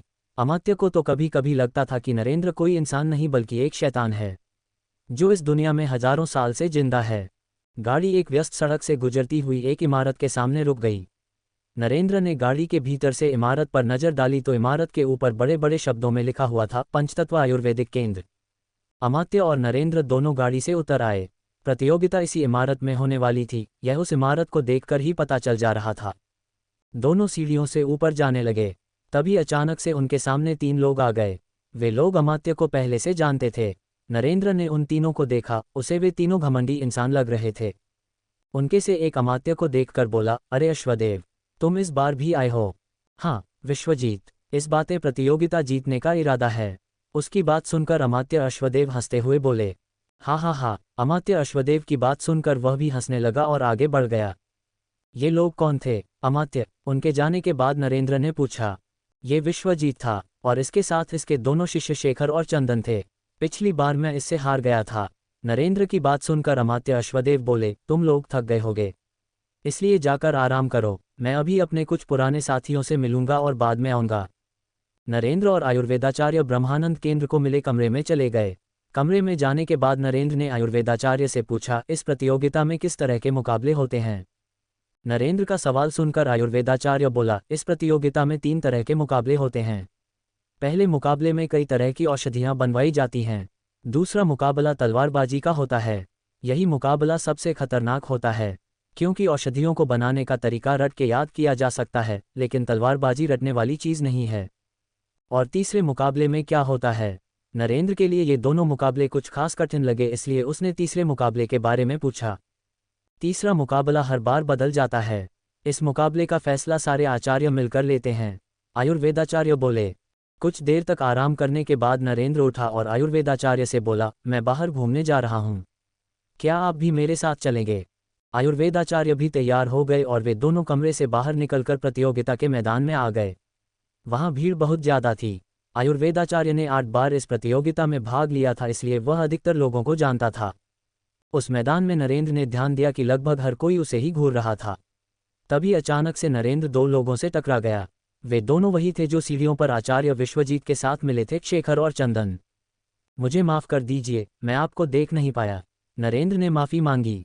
शेखर ने नरेंद्र को देखते ही पूछा, अरे तुम तो वही हो न जो ब्रह्मानंद की तरफ से भाग लेने आए हो? तुम्हारा नाम क्या है बच्चे? अभी नरेंद्र कुछ जवाब दे पाता इसके पहले ही वह नरेंद्र का मजाक उड़ाते हुए फिर बोला, क्या तुमने अपनी माँ के पेट में ही औषधियाँ बनाना शुरू कर दिया था? जरा देखें तो तुम क्या सीख कर आए हो? उन्हें इस तरह से बदतमीजी से बात करते हुए देखकर नरेंद्र बोला, कोई बात नहीं, कल प्रतियोगिता में आप लोगों को पता चल जाएगा कि मैं कहाँ से सीख कर आया हूँ। लेकिन आप दोनों को देखकर ऐसा लगता है कि अपनी माँ के पेट में आप लोग तमीज़ सीखना भूल गए। नरेंद्र की बात सुनकर वहाँ आसपास खड़े लोग ठठाकर हंस पड़े। लोगों को अपने पर इस तरह से हंसते हुए शेखर को बहुत बुरा लगा और वह नरेंद्र को धमकाते हुए बोला, देखता हूँ कि कल तुम प्रतियोगिता में कैसे भाग लेते हो। उन्हें देखकर आयुर्वेदाचार्य ने नरेंद्र से कहा, यहाँ से चलो नरेंद्र, यहाँ रुकना ठीक नहीं है। ये कहते हुए आयुर्वेदाचार्य नरेंद्र को खींचकर मैदान से बाहर ले जाने लगा। अरे रुकिए आयुर्वेदाचार्य जी, जरा मैं भी देखूं कि ये लोग कितने काबिल हैं, नरेंद्र बोला और आयुर्वेदाचार्य का हाथ झटक दिया। नरेंद्र भी अब आर पार के मूड में आ गया था। क्या नरेंद्र को उकसाना शेखर की एक चाल थी? क्या नरेंद्र इस प्रतियोगिता में भाग ले पाएगा या शेखर से लड़ने की वजह से पहले ही बाहर कर दिया जाएगा? चंद्रपुर के पंचतत्व आयुर्वेद केंद्र में पहुंचने के बाद नरेंद्र और आयुर्वेदाचार्य की मुलाकात शेखर और चंदन से हुई। शेखर ने नरेंद्र की कम उम्र का मजाक उड़ाया और धमकी दी कि वह उसे प्रतियोगिता में नहीं भाग लेने देगा। विवाद बढ़ते हुए देखकर आयुर्वेदाचार्य ने नरेंद्र को वहां से चलने के लिए कहा, लेकिन नरेंद्र भी अड़ गया। मेरे सामने ज्यादा फुदकने की कोशिश मत करो बच्चे, शेखर बोला। अगर मैं चाहूं तो तुम्हें इसी वक्त सबक सिखा सकता हूं। वही तो मैं देखना चाहता हूं कि तुम क्या कर सकते हो, नरेंद्र भी उसे उकसाते हुए बोला। नरेंद्र शेखर की सरेआम बेइज्जती किए जा रहा था। उन दोनों के बीच का विवाद देखकर उनके आसपास कई लोगों की भीड़ इकट्ठी हो गई। बढ़ती भीड़ और अपनी बेइज्जती देखकर शेखर को भी गुस्सा आ गया और उसने नरेंद्र के चेहरे पर एक जोरदार थप्पड़ रसीद कर दिया। इतनी जोरदार थप्पड़ के बाद भी नरेंद्र अपनी जगह से 1 इंच भी नहीं हिला और उसके चेहरे पर एक कातिलाना चमक आ गई। नरेंद्र ने भी बिना कुछ सोचे विचारे अपनी हथेली उठाई और शेखर को एक थप्पड़ मार दिया। वाह, बच्चे में दम है, नरेंद्र की प्रतिक्रिया देखकर भीड़ तालियां बजाने लगी। उन दोनों की लड़ाई देखकर लोगों को मजा आने लगा था। शेखर नरेंद्र का थप्पड़ नहीं सहन कर सका और नीचे गिर गया। उसके चेहरे की कुछ हड्डियां भी टूट गईं। आज के पहले शेखर से किसी ने भी इस तरह से व्यवहार नहीं किया था। वह उठा और अपनी तलवार लेकर नरेंद्र की तरफ दौड़ पड़ा। शेखर रुक जाओ, अचानक से आए एक आवाज ने शेखर को रोक दिया। शेखर ने आवाज की दिशा में घूमकर देखा तो नकुल उसकी ओर आ रहा था। इस तरह से आपस में ही लड़ना हमें शोभा नहीं देता है, शेखर के हाथ से तलवार लेते हुए नकुल बोला। इस दुष्ट ने सबके सामने मेरी बेइज्जती की है, मैं इससे बदला जरूर लूंगा, शेखर भड़कते हुए बोला। ठीक है, मैं तुमसे अपने इस भाई की तरफ से माफी मांगता हूँ, चलो इसे भूल जाओ, नकुल शेखर को समझाते हुए बोला। नकुल बहुत ही प्रतिष्ठित वैद्य था, सभी लोग उसकी इज्जत करते थे, यहाँ तक कि वह कई बार आर्यकुल गुरुकुल में पढ़ाने भी जाता था। उसके बीच बचाव करने की वजह से शेखर कुछ बोल नहीं पाया और मन महसूस कर रह गया और वहां से चला गया।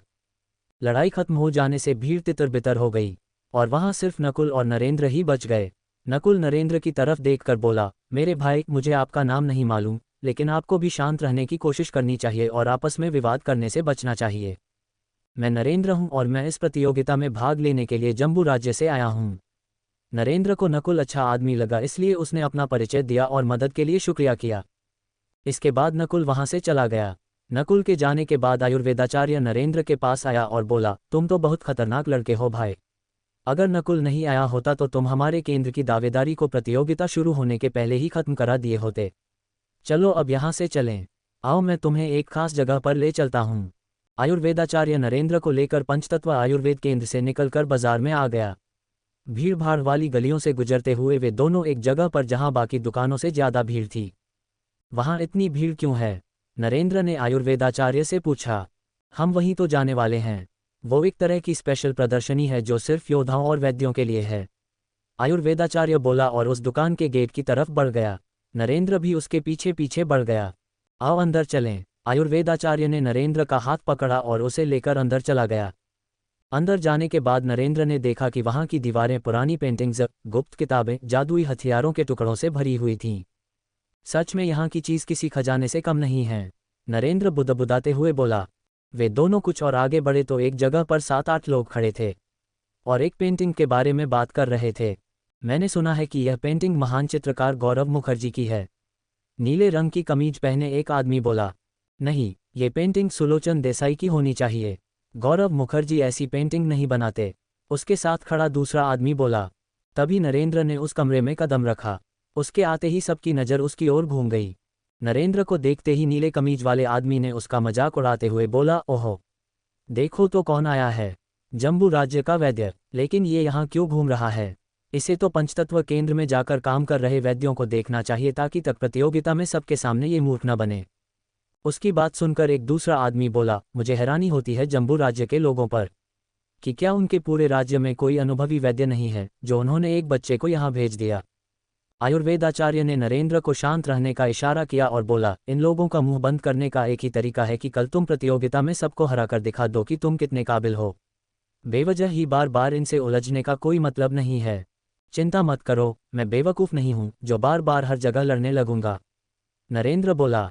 आयुर्वेदाचार्य ने नरेंद्र को बताया कि नीली कमीज वाले लड़के का नाम पुष्कर है और दूसरे का नाम श्रवण है। वे दोनों बड़े शहरों से आए हैं और छोटे शहरों के वैद्यों की बिल्कुल भी इज्जत नहीं करते। तभी उनमें से एक और आदमी नरेंद्र के पास आया और बोला, भाई नरेंद्र, मैं ईशान हूँ और मैं अपने दोनों भाइयों को तरफ से तुमसे माफ़ी मांगता हूँ। हम इस पेंटिंग के बारे में बात कर रहे थे, क्या तुम भी हमारे साथ इस बातचीत में शामिल होना पसंद करोगे? नरेंद्र ने ईशान की तरफ से नज़रें हटाकर दीवार पर बनी पेंटिंग पर नज़र डाली। उस पेंटिंग में नदियों और पहाड़ों में कई राक्षस लड़ रहे थे। नरेंद्र उस पेंटिंग को ध्यान से देखने के लिए पेंटिंग की तरफ बढ़ गया। नरेंद्र को पेंटिंग की तरफ जाते हुए देखकर पुष्कर फिर बोला, देख लो, ध्यान से देख लो, पता नहीं फिर कभी इतनी महंगी पेंटिंग देखने को मिले या नहीं।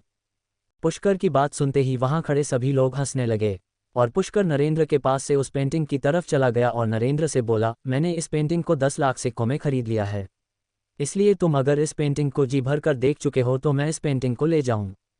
पुष्कर की बात सुनकर नरेंद्र उसकी ओर देखकर बोला, अगर तुमने 10 लाख सिक्कों में इस पेंटिंग को खरीदा है तो तुम्हारे जैसा बेवकूफ़ इस पूरी दुनिया में कोई नहीं है। क्यों? नरेंद्र की बात सुनकर पुष्कर ने हैरानी से पूछा। क्योंकि यह पेंटिंग नकली है। नरेंद्र एक तेई मुस्कान के साथ बोला। तुम्हारी हिम्मत कैसे हुई इस पेंटिंग को नकली कहने की? तुम इसके बारे में जानते भी हो? ये कैसी पेंटिंग है? पुष्कर नाराज होते हुए बोला। नरेंद्र की बात ईशान को भी अच्छी नहीं लगी। वह बोला, भाई नरेंद्र, ऐसा कहना ठीक नहीं है। ये पेंटिंग वाकई बहुत बेमिसाल है। शायद आपको पता न हो, इस पेंटिंग की सहायता से हम अपना आसानी से ध्यान केंद्रित करना सीख सकते हैं। मैं इस पेंटिंग की खूबियों के बारे में कहाँ सवाल उठा रहा हूँ। मैं तो बस ये कह रहा हूँ कि यह पेंटिंग असली पेंटिंग की एक नकल भर है, इसलिए इस नकली पेंटिंग को 10 लाख सिक्कों में खरीदना बेवकूफ़ी है। असली और नकली पेंटिंग की इस बहस में अचानक से श्रवण बोला, अरे वो देखो, वहाँ मुखर्जी परिवार के कुछ लोग हैं। वे चित्रकारी को अच्छी तरह से जानते हैं। हम उनसे पूछ सकते हैं कि यह पेंटिंग असली है या नकली। हाँ, ये ठीक रहेगा, पुष्कर बोला और अपने पहरेदारों से बोला, जाओ और उन्हें बुलाकर लाओ। पहरेदार चले गए और करीब 10 मिनट के बाद ऐसे 2 लोगों के साथ वापस लौटे। उनमें से एक करीब 50 साल का बूढ़ा आदमी था और एक करीब 20 साल की लड़की। हाँ, तो कौन कह रहा था कि यह पेंटिंग नकली है? बूढ़ा आदमी आते ही गर्मजोशी से बोला, ये पेंटिंग बिल्कुल असली और इसे हमारे पूर्वजों ने बनाया था। इस पेंटिंग के बारे में तुम्हें बता दूं कि इस पेंटिंग में एक खास तरह की ताकत है। अगर इस पेंटिंग के सामने बैठकर तुम ध्यान लगाओगे तो तुम्हें सम्मोहन विद्या हासिल करने में काफ़ी मदद मिलेगी। यही इस पेंटिंग की सबसे बड़ी खूबी है। अगर मुझे पैसों की ज़रूरत नहीं होती तो मैं इस पेंटिंग को कभी नहीं बेचता। ठीक है, आप लोग इसे असली मानते हैं तो मानिए, इसमें मैं क्या कर सकता हूँ? नरेंद्र बोला और वहाँ से जाने लगा।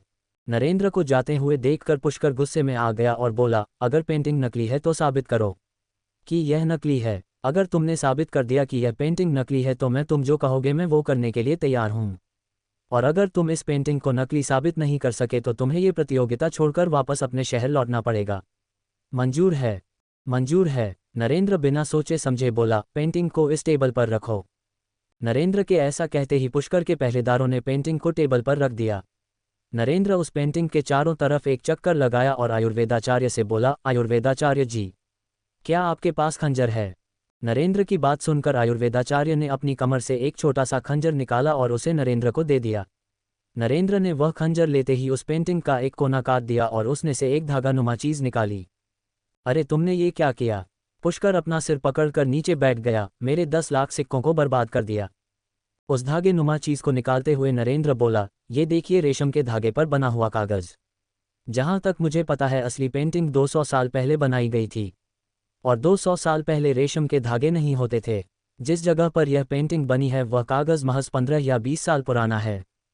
नरेंद्र का दावा सुनकर सब चुप हो गए। नरेंद्र ने साबित कर दिया था कि वह पेंटिंग नकली थी। अपने सामने ही अपने परिवार की बनाई गई पेंटिंग की बेइज्जती होते हुए देखकर वह बूढ़ा आदमी गुस्सा गया और बोला, हाँ ये पेंटिंग 200 साल पुरानी नहीं है, लेकिन तुम ये कैसे कह सकते हो कि यह पेंटिंग मेरे परिवार ने नहीं बनाई है। बूढ़े आदमी की बात बिल्कुल सही थी। भले ही वह पेंटिंग पुरानी न हो, लेकिन अगर वह पेंटिंग मुखर्जी परिवार के किसी इंसान ने बनाई थी तो उसकी कीमत 10 लाख सिक्के कोई ज़्यादा नहीं थे। कोई बात नहीं, मैं आपका ये भ्रम भी दूर किए देता हूँ, नरेंद्र बोला और आयुर्वेदाचार्य को एक गिलास पानी लाने को बोला। एक गिलास पानी लेने के बाद नरेंद्र बोला, आपका मुखर्जी परिवार चित्रकारी करने के लिए पौधों से बनने वाले रंगों को ग्रेफाइट में घोलकर इस्तेमाल करता है। इस तरह से बने रंग पक्के होते हैं और पानी में नहीं घुलते हैं। लेकिन इस पेंटिंग का रंग तो पानी में घुल जा रहा है। ये देखिए। ये कहते हुए नरेंद्र ने पेंटिंग पर पूरे गिलास का पानी उड़ेल दिया। जहां पानी गिरा था वहां की पूरी स्याही घुलकर बिखर गई और वहां का हिस्सा सफ़ेद हो गया। ये पेंटिंग आपके परिवार ने भी नहीं बनाई है, नरेंद्र ने उस बूढ़े आदमी से बोला। वह पेंटिंग सच में एक नकली पेंटिंग थी, यह जानकर पुष्कर अपना सर पकड़कर जमीन पर बैठ गया। एक बेकार और नकली पेंटिंग के लिए 10 लाख सिक्कों को खर्च करने के बाद कोई अपना सिर धुनने के अलावा और कर भी क्या सकता था। इस प्रदर्शनी में धोखा हो रहा है, पुष्कर जोर से चिल्लाया और प्रदर्शनी में रखा सामान निकाल निकाल आकर फेंकने लगा। उसे चिल्लाते हुए देख और ऐसा करते हुए देखकर प्रदर्शनी के पहरेदार आए और उसे पकड़ लिया। पहरेदारों को देखकर पुष्कर फिर चिल्लाया, मेरे पैसे वापस करो। पुष्कर की बात सुनकर प्रदर्शनी के पहरेदार बोले और उसे बाहर निकाल दिया। यहाँ किसी ने आपको नकली सामान खरीदने के लिए मजबूर नहीं किया, आपने अपनी मर्जी से ये खरीदा था, इसलिए आपको पैसे वापस नहीं मिलेंगे। ये सब इस दुष्ट नरेंद्र की वजह से हुआ है। अगर उसने पेंटिंग बर्बाद नहीं की होती तो मेरे पैसे मुझे वापस मिल जाते। मैं तुम्हें नहीं छोड़ूंगा। अगर तुम पैसा नहीं दोगे तो तुम्हारा आयुर्वेद केंद्र पैसा देगा, लेकिन मैं पैसा लेकर रहूंगा। पुष्कर प्रदर्शनी के बाहर से नरेंद्र को धमकी दी और वहां से चला गया। नरेंद्र भी उसको नजरअंदाज करके आगे बढ़ गया। जैसे ही नरेंद्र कुछ कदम आगे बढ़ा, अचानक से उसकी नज़र एक दूसरी पेंटिंग पर गई। उस पेंटिंग को देखते ही नरेंद्र के कदम ठिठक गए। वह एक बाघ की पेंटिंग थी जो जंगल में टहल रहा था। वह पेंटिंग इतनी पुरानी थी कि जगह जगह से टूट गई थी।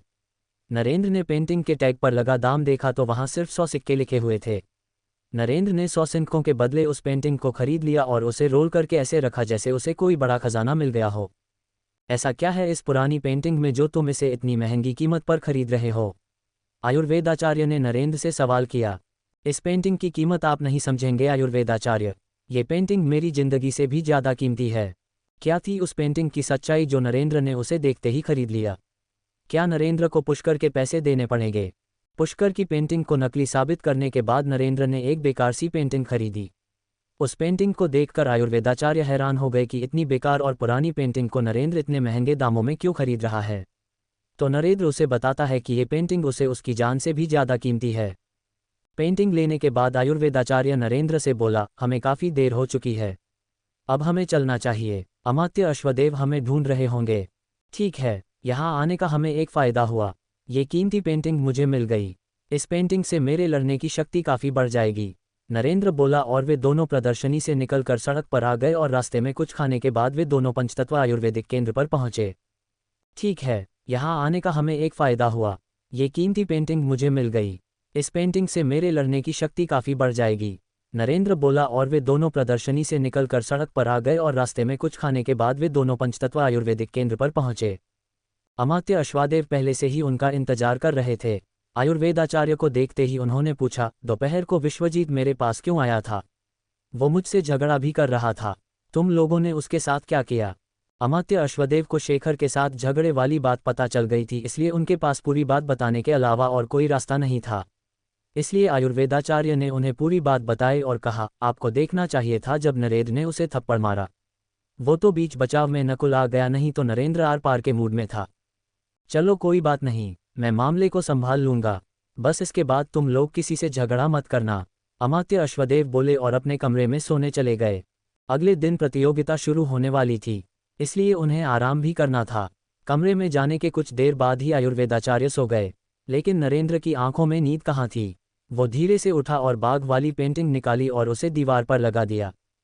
उस बाघ की पेंटिंग की ताकत को साधारण आंखों से नहीं देखा जा सकता था, उसकी ताकत को देखने के लिए मायावी आंखों की जरूरत थी। इसलिए आयुर्वेदाचार्य को उस पेंटिंग की कीमत का अंदाजा नहीं था कि उस फटी पुरानी पेंटिंग में कितनी ताकत छुपी हुई थी। नरेंद्र उस पेंटिंग के सामने बैठ गया और बोला, चलो अब अपनी ताकत दिखाओ। असल में वो पेंटिंग महान योद्धा अमोघ सेन की बनाई हुई पेंटिंग थी। इस पेंटिंग के बाग में अमोघ सेन ने अपनी सारी ताकत को मंत्रों की सहायता से बांध दिया था। जो भी इस पेंटिंग के सामने बैठकर सम्मोहन मंत्र पता उस इंसान में बाघ की सारी शक्ति आ जाती। नरेंद्र को ये बात मालूम थी, इसीलिए उसने इस पेंटिंग को देखते ही खरीद लिया। आज से 500 साल पहले लोगों में इस तरह की ताकत थी कि वो अपनी सारी ताकत को किसी एक बेजान चीज़ में समाहित कर सकते थे।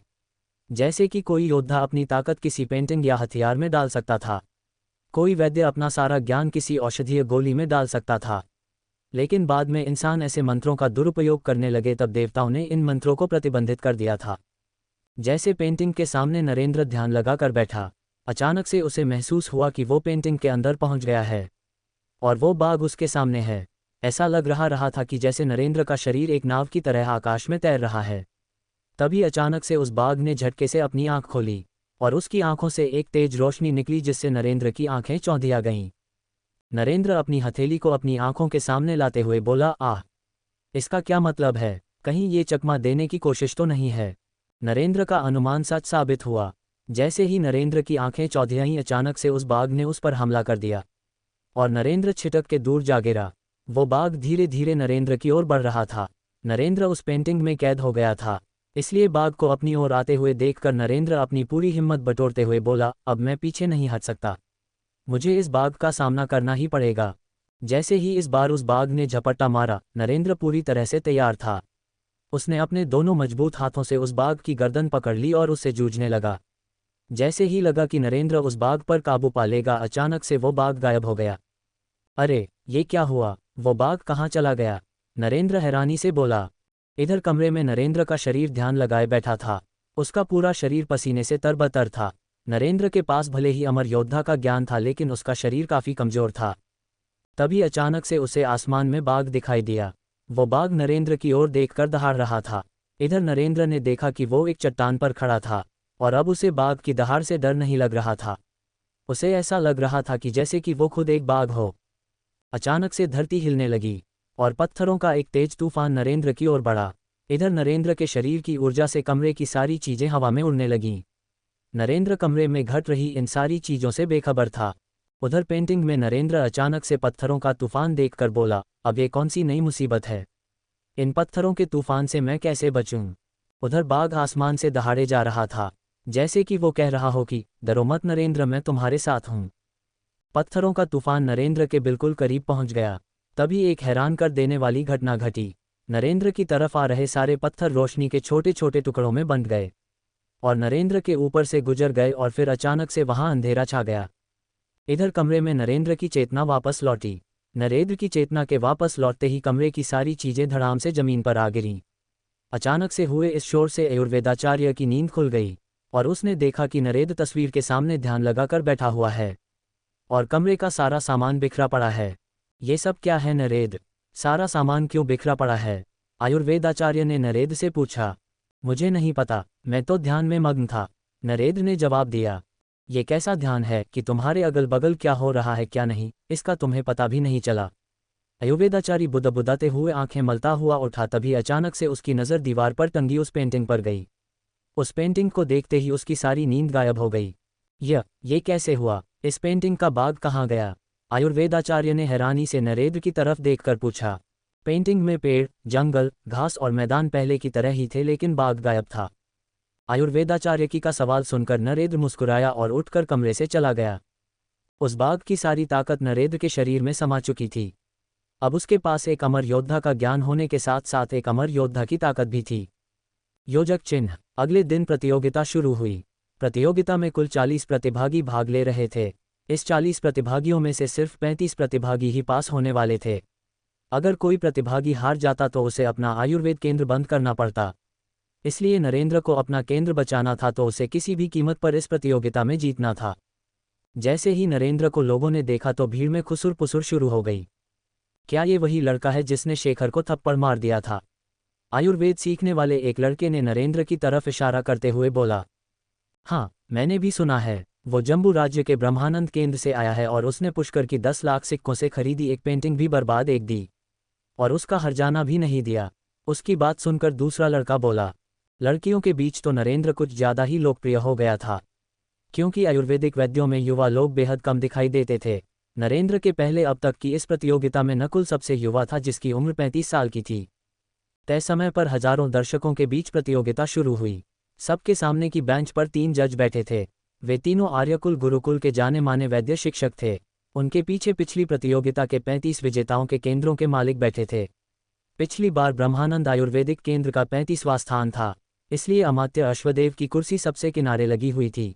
एक जज उठ खड़े हुए और बोले, आप सभी प्रतिभागियों के सामने 2 बक्से रखे हुए हैं। नीले रंग के बक्से में एक पर्ची है।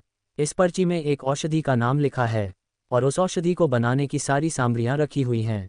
आपको वो औषधि बनानी है और इसके बाद लाल रंग के बक्से में 50 तरह की औषधियां रखी हुई हैं। आपको उन सभी औषधियों के नाम पहचान कर उनकी एक सूची बनानी है। औषधि बनाने के 50 अंक और हर औषधि के पहचान के लिए आपको 1 अंक दिया जाएगा। सबसे अधिक अंक पाने वाले को प्रतियोगिता का विजेता घोषित किया जाएगा। जैसे ही जज की बात पूरी हुई, अचानक से विश्वजीत अपनी जगह से खड़े हुए और बोले, प्रतियोगिता शुरू होने के पहले मैं सभी जजों का ध्यान ब्रह्मानंद केंद्र से आए सबसे युवा प्रतिभागी की तरफ ले जाना चाहता हूं। मुझे लगता है कि ये प्रतिभागी इस प्रतियोगिता में भाग लेने के लायक नहीं है, क्योंकि वो एक वैद्य नहीं है। विश्वजीत की बात सुनकर वहां सन्नाटा छा गया। उनकी इस बात से जज भी हैरान हो गए। तीनों जजों में से एक ने ब्रह्मानंद केंद्र के मालिक अमात्य अश्वदेव की तरफ देखा और पूछा, क्या सच में आपने एक सामान्य इंसान को प्रतियोगिता में लाकर खड़ा कर दिया है? ये आरोप बेबुनियाद है और मुझे लगता है कि प्रतियोगिता के बाद सच सामने आ ही जाएगा कि मेरे केंद्र के प्रतिभागी एक वैद्य हैं या नहीं। अमात्य अश्वदेव खड़े होकर बोले, ये प्रतियोगिता के नियमों के खिलाफ है। एक साधारण इंसान जो वैद्य नहीं है वो प्रतियोगिता में भाग नहीं ले सकता। अगर आप लोग इजाज़त दें तो मैं ये साबित कर सकता हूं कि ये युवा लड़का कोई वैद्य नहीं है। बस मैं इससे केवल 2 सवाल पूछूंगा। विश्वजीत बोले। इस समय प्रतियोगिता में आए सभी लोगों की निगाहें सिर्फ 3 लोगों पर टिकी थीं, नरेंद्र, विश्वजीत और अमात्य अश्वदेव। विश्वजीत को नरेंद्र से सवाल पूछने की अनुमति देना उसकी चाल में फंसने जैसा था, इसलिए अमात्य इस पक्ष में नहीं थे।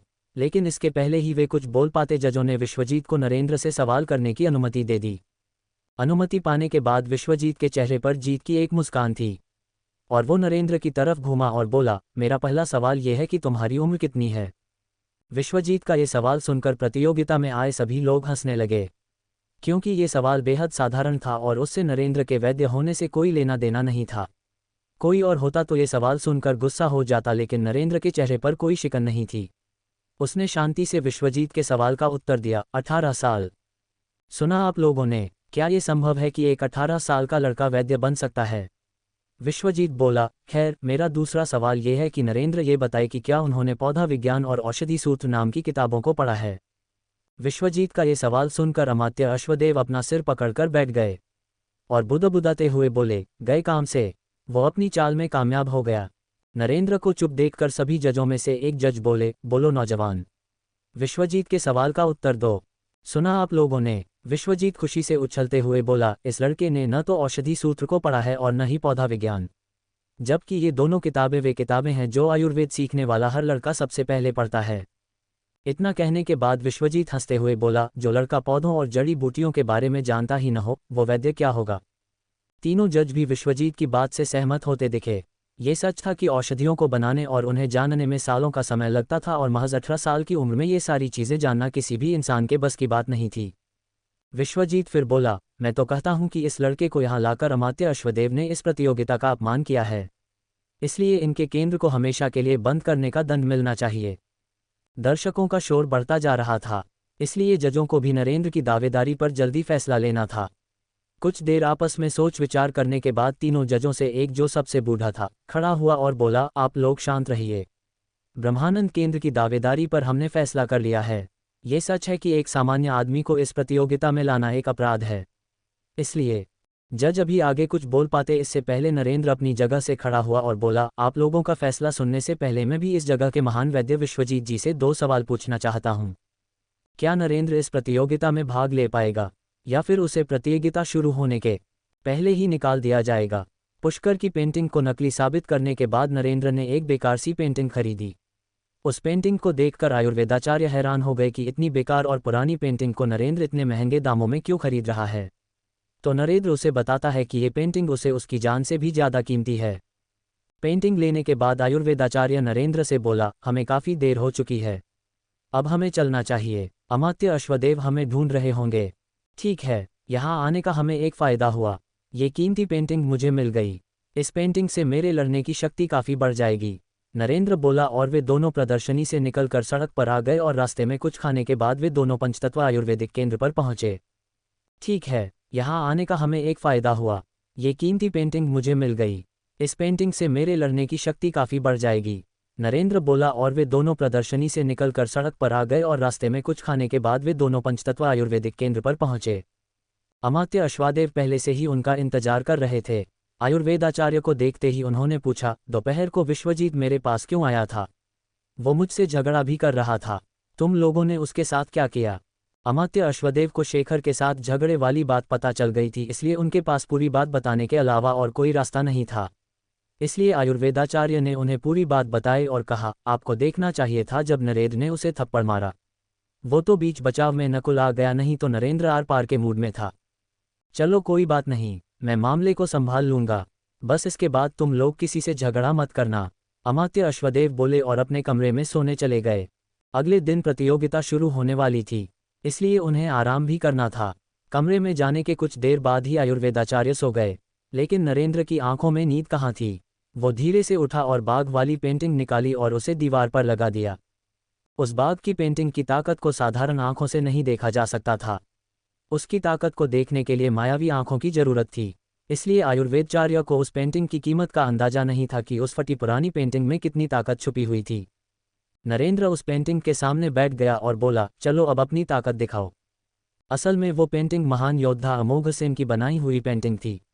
इस पेंटिंग के बाग में अमोघ सेन ने अपनी सारी ताकत को मंत्रों की सहायता से बांध दिया था। जो भी इस पेंटिंग के सामने बैठकर सम्मोहन मंत्र पता, उस इंसान में बाघ की सारी शक्ति आ जाती। नरेंद्र को ये बात मालूम थी, इसीलिए उसने इस पेंटिंग को देखते ही खरीद लिया। आज से 500 साल पहले लोगों में इस तरह की ताकत थी कि वो अपनी सारी ताकत को किसी एक बेजान चीज़ में समाहित कर सकते थे। जैसे कि कोई योद्धा अपनी ताकत किसी पेंटिंग या हथियार में डाल सकता था। कोई वैद्य अपना सारा ज्ञान किसी औषधीय गोली में डाल सकता था। लेकिन बाद में इंसान ऐसे मंत्रों का दुरुपयोग करने लगे, तब देवताओं ने इन मंत्रों को प्रतिबंधित कर दिया था। जैसे पेंटिंग के सामने नरेंद्र ध्यान लगा कर बैठा, अचानक से उसे महसूस हुआ कि वो पेंटिंग के अंदर पहुंच गया है और वो बाघ उसके सामने है। ऐसा लग रहा था कि जैसे नरेंद्र का शरीर एक नाव की तरह आकाश में तैर रहा है। तभी अचानक से उस बाघ ने झटके से अपनी आंख खोली और उसकी आंखों से एक तेज रोशनी निकली, जिससे नरेंद्र की आंखें चौंधिया गईं। नरेंद्र अपनी हथेली को अपनी आंखों के सामने लाते हुए बोला, आह, इसका क्या मतलब है? कहीं ये चकमा देने की कोशिश तो नहीं है? नरेंद्र का अनुमान सच साबित हुआ। जैसे ही नरेंद्र की आंखें चौंधियाईं, अचानक से उस बाघ ने उस पर हमला कर दिया और नरेंद्र छिटक के दूर जा गिरा। वो बाघ धीरे धीरे नरेंद्र की ओर बढ़ रहा था। नरेंद्र उस पेंटिंग में कैद हो गया था, इसलिए बाघ को अपनी ओर आते हुए देखकर नरेंद्र अपनी पूरी हिम्मत बटोरते हुए बोला, अब मैं पीछे नहीं हट सकता, मुझे इस बाघ का सामना करना ही पड़ेगा। जैसे ही इस बार उस बाघ ने झपट्टा मारा, नरेंद्र पूरी तरह से तैयार था। उसने अपने दोनों मजबूत हाथों से उस बाघ की गर्दन पकड़ ली और उससे जूझने लगा। जैसे ही लगा कि नरेंद्र उस बाघ पर काबू पा लेगा, अचानक से वो बाघ गायब हो गया। अरे, ये क्या हुआ? वो बाघ कहाँ चला गया? नरेंद्र हैरानी से बोला। इधर कमरे में नरेंद्र का शरीर ध्यान लगाए बैठा था। उसका पूरा शरीर पसीने से तरबतर था। नरेंद्र के पास भले ही अमर योद्धा का ज्ञान था, लेकिन उसका शरीर काफी कमजोर था। तभी अचानक से उसे आसमान में बाघ दिखाई दिया। वो बाघ नरेंद्र की ओर देखकर दहाड़ रहा था। इधर नरेंद्र ने देखा कि वो एक चट्टान पर खड़ा था और अब उसे बाघ की दहाड़ से डर नहीं लग रहा था। उसे ऐसा लग रहा था कि जैसे कि वो खुद एक बाघ हो। अचानक से धरती हिलने लगी और पत्थरों का एक तेज तूफान नरेंद्र की ओर बढ़ा। इधर नरेंद्र के शरीर की ऊर्जा से कमरे की सारी चीजें हवा में उड़ने लगीं। नरेंद्र कमरे में घट रही इन सारी चीजों से बेखबर था।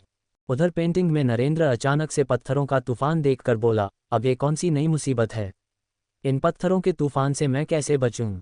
उधर बाघ आसमान से दहाड़े जा रहा था, जैसे कि वो कह रहा हो कि डरो मत नरेंद्र, मैं तुम्हारे साथ हूं। पत्थरों का तूफान नरेंद्र के बिल्कुल करीब पहुंच गया। तभी एक हैरान कर देने वाली घटना घटी। नरेंद्र की तरफ आ रहे सारे पत्थर रोशनी के छोटे छोटे टुकड़ों में बंट गए और नरेंद्र के ऊपर से गुजर गए और फिर अचानक से वहां अंधेरा छा गया। इधर कमरे में नरेंद्र की चेतना वापस लौटी। नरेंद्र की चेतना के वापस लौटते ही कमरे की सारी चीजें धड़ाम से जमीन पर आ गिरीं। अचानक से हुए इस शोर से आयुर्वेदाचार्य की नींद खुल गई और उसने देखा कि नरेंद्र तस्वीर के सामने ध्यान लगाकर बैठा हुआ है और कमरे का सारा सामान बिखरा पड़ा है। ये सब क्या है नरेंद्र? सारा सामान क्यों बिखरा पड़ा है? आयुर्वेदाचार्य ने नरेंद्र से पूछा। मुझे नहीं पता, मैं तो ध्यान में मग्न था, नरेंद्र ने जवाब दिया। ये कैसा ध्यान है कि तुम्हारे अगल बगल क्या हो रहा है क्या नहीं, इसका तुम्हें पता भी नहीं चला? आयुर्वेदाचारी बुदबुदाते हुए आंखें मलता हुआ उठा, तभी अचानक से उसकी नज़र दीवार पर टंगी उस पेंटिंग पर गई। उस पेंटिंग को देखते ही उसकी सारी नींद गायब हो गई। ये कैसे हुआ? इस पेंटिंग का बाग कहाँ गया? आयुर्वेदाचार्य ने हैरानी से नरेंद्र की तरफ देखकर पूछा। पेंटिंग में पेड़, जंगल, घास और मैदान पहले की तरह ही थे, लेकिन बाग गायब था। आयुर्वेदाचार्य की का सवाल सुनकर नरेंद्र मुस्कुराया और उठकर कमरे से चला गया। उस बाग की सारी ताकत नरेंद्र के शरीर में समा चुकी थी।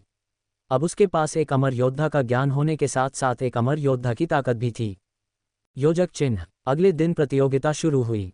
प्रतियोगिता में कुल 40 प्रतिभागी भाग ले रहे थे। इस 40 प्रतिभागियों में से सिर्फ 35 प्रतिभागी ही पास होने वाले थे। अगर कोई प्रतिभागी हार जाता तो उसे अपना आयुर्वेद केंद्र बंद करना पड़ता। इसलिए नरेंद्र को अपना केंद्र बचाना था, तो उसे किसी भी कीमत पर इस प्रतियोगिता में जीतना था। जैसे ही नरेंद्र को लोगों ने देखा तो भीड़ में खुसुर पुसुर शुरू हो गई। क्या ये वही लड़का है जिसने शेखर को थप्पड़ मार दिया था? आयुर्वेद सीखने वाले एक लड़के ने नरेंद्र की तरफ इशारा करते हुए बोला। हाँ, मैंने भी सुना है। वो जम्बू राज्य के ब्रह्मानंद केंद्र से आया है और उसने पुष्कर की 10 लाख सिक्कों से खरीदी एक पेंटिंग भी बर्बाद एक दी और उसका हर्जाना भी नहीं दिया। उसकी बात सुनकर दूसरा लड़का बोला। लड़कियों के बीच तो नरेंद्र कुछ ज़्यादा ही लोकप्रिय हो गया था, क्योंकि आयुर्वेदिक वैद्यों में युवा लोग बेहद कम दिखाई देते थे। नरेंद्र के पहले अब तक की इस प्रतियोगिता में नकुल सबसे युवा था, जिसकी उम्र 35 साल की थी। तय समय पर हजारों दर्शकों के बीच प्रतियोगिता शुरू हुई। सबके सामने की बेंच पर 3 जज बैठे थे। वे तीनों आर्यकुल गुरुकुल के जाने माने वैद्य शिक्षक थे। उनके पीछे पिछली प्रतियोगिता के 35 विजेताओं के केंद्रों के मालिक बैठे थे। पिछली बार ब्रह्मानंद आयुर्वेदिक केंद्र का 35वां स्थान था, इसलिए अमात्य अश्वदेव की कुर्सी सबसे किनारे लगी हुई थी। एक जज उठ खड़े हुए और बोले, आप सभी प्रतिभागियों के सामने 2 बक्से रखे हुए हैं। नीले रंग के बक्से में एक पर्ची है। इस पर्ची में एक औषधि का नाम लिखा है और उस औषधि को बनाने की सारी सामग्रियां रखी हुई हैं। आपको वो औषधि बनानी है और इसके बाद लाल रंग के बक्से में 50 तरह की औषधियां रखी हुई हैं। आपको उन सभी औषधियों के नाम पहचान कर उनकी एक सूची बनानी है। औषधि बनाने के 50 अंक और हर औषधि के पहचान के लिए आपको 1 अंक दिया जाएगा। सबसे अधिक अंक पाने वाले को प्रतियोगिता का विजेता घोषित किया जाएगा। जैसे ही जज की बात पूरी हुई, अचानक से विश्वजीत अपनी जगह से खड़े हुए और बोले, प्रतियोगिता शुरू होने के पहले मैं सभी जजों का ध्यान ब्रह्मानंद केंद्र से आए सबसे युवा प्रतिभागी की तरफ ले जाना चाहता हूं। मुझे लगता है कि ये प्रतिभागी इस प्रतियोगिता में भाग लेने के लायक नहीं है, क्योंकि वो एक वैद्य नहीं है। विश्वजीत की बात सुनकर वहां सन्नाटा छा गया। उनकी इस बात से जज भी हैरान हो गए। तीनों जजों में से एक ने ब्रह्मानंद केंद्र के मालिक अमात्य अश्वदेव की तरफ देखा और पूछा, क्या सच में आपने एक सामान्य इंसान को प्रतियोगिता में लाकर खड़ा कर दिया है? ये आरोप बेबुनियाद है और मुझे लगता है कि प्रतियोगिता के बाद सच सामने आ ही जाएगा कि मेरे केंद्र के प्रतिभागी एक वैद्य हैं या नहीं। अमात्य अश्वदेव खड़े होकर बोले, ये प्रतियोगिता के नियमों के खिलाफ है। एक साधारण इंसान जो वैद्य नहीं है वो प्रतियोगिता में भाग नहीं ले सकता। अगर आप लोग इजाज़त दें तो मैं ये साबित कर सकता हूं कि ये युवा लड़का कोई वैद्य नहीं है। बस मैं इससे केवल 2 सवाल पूछूंगा। विश्वजीत बोले। इस समय प्रतियोगिता में आए सभी लोगों की निगाहें सिर्फ 3 लोगों पर टिकी थीं, नरेंद्र, विश्वजीत और अमात्य अश्वदेव। विश्वजीत को नरेंद्र से सवाल पूछने की अनुमति देना उसकी चाल में फंसने जैसा था, इसलिए अमात्य इस पक्ष में नहीं थे।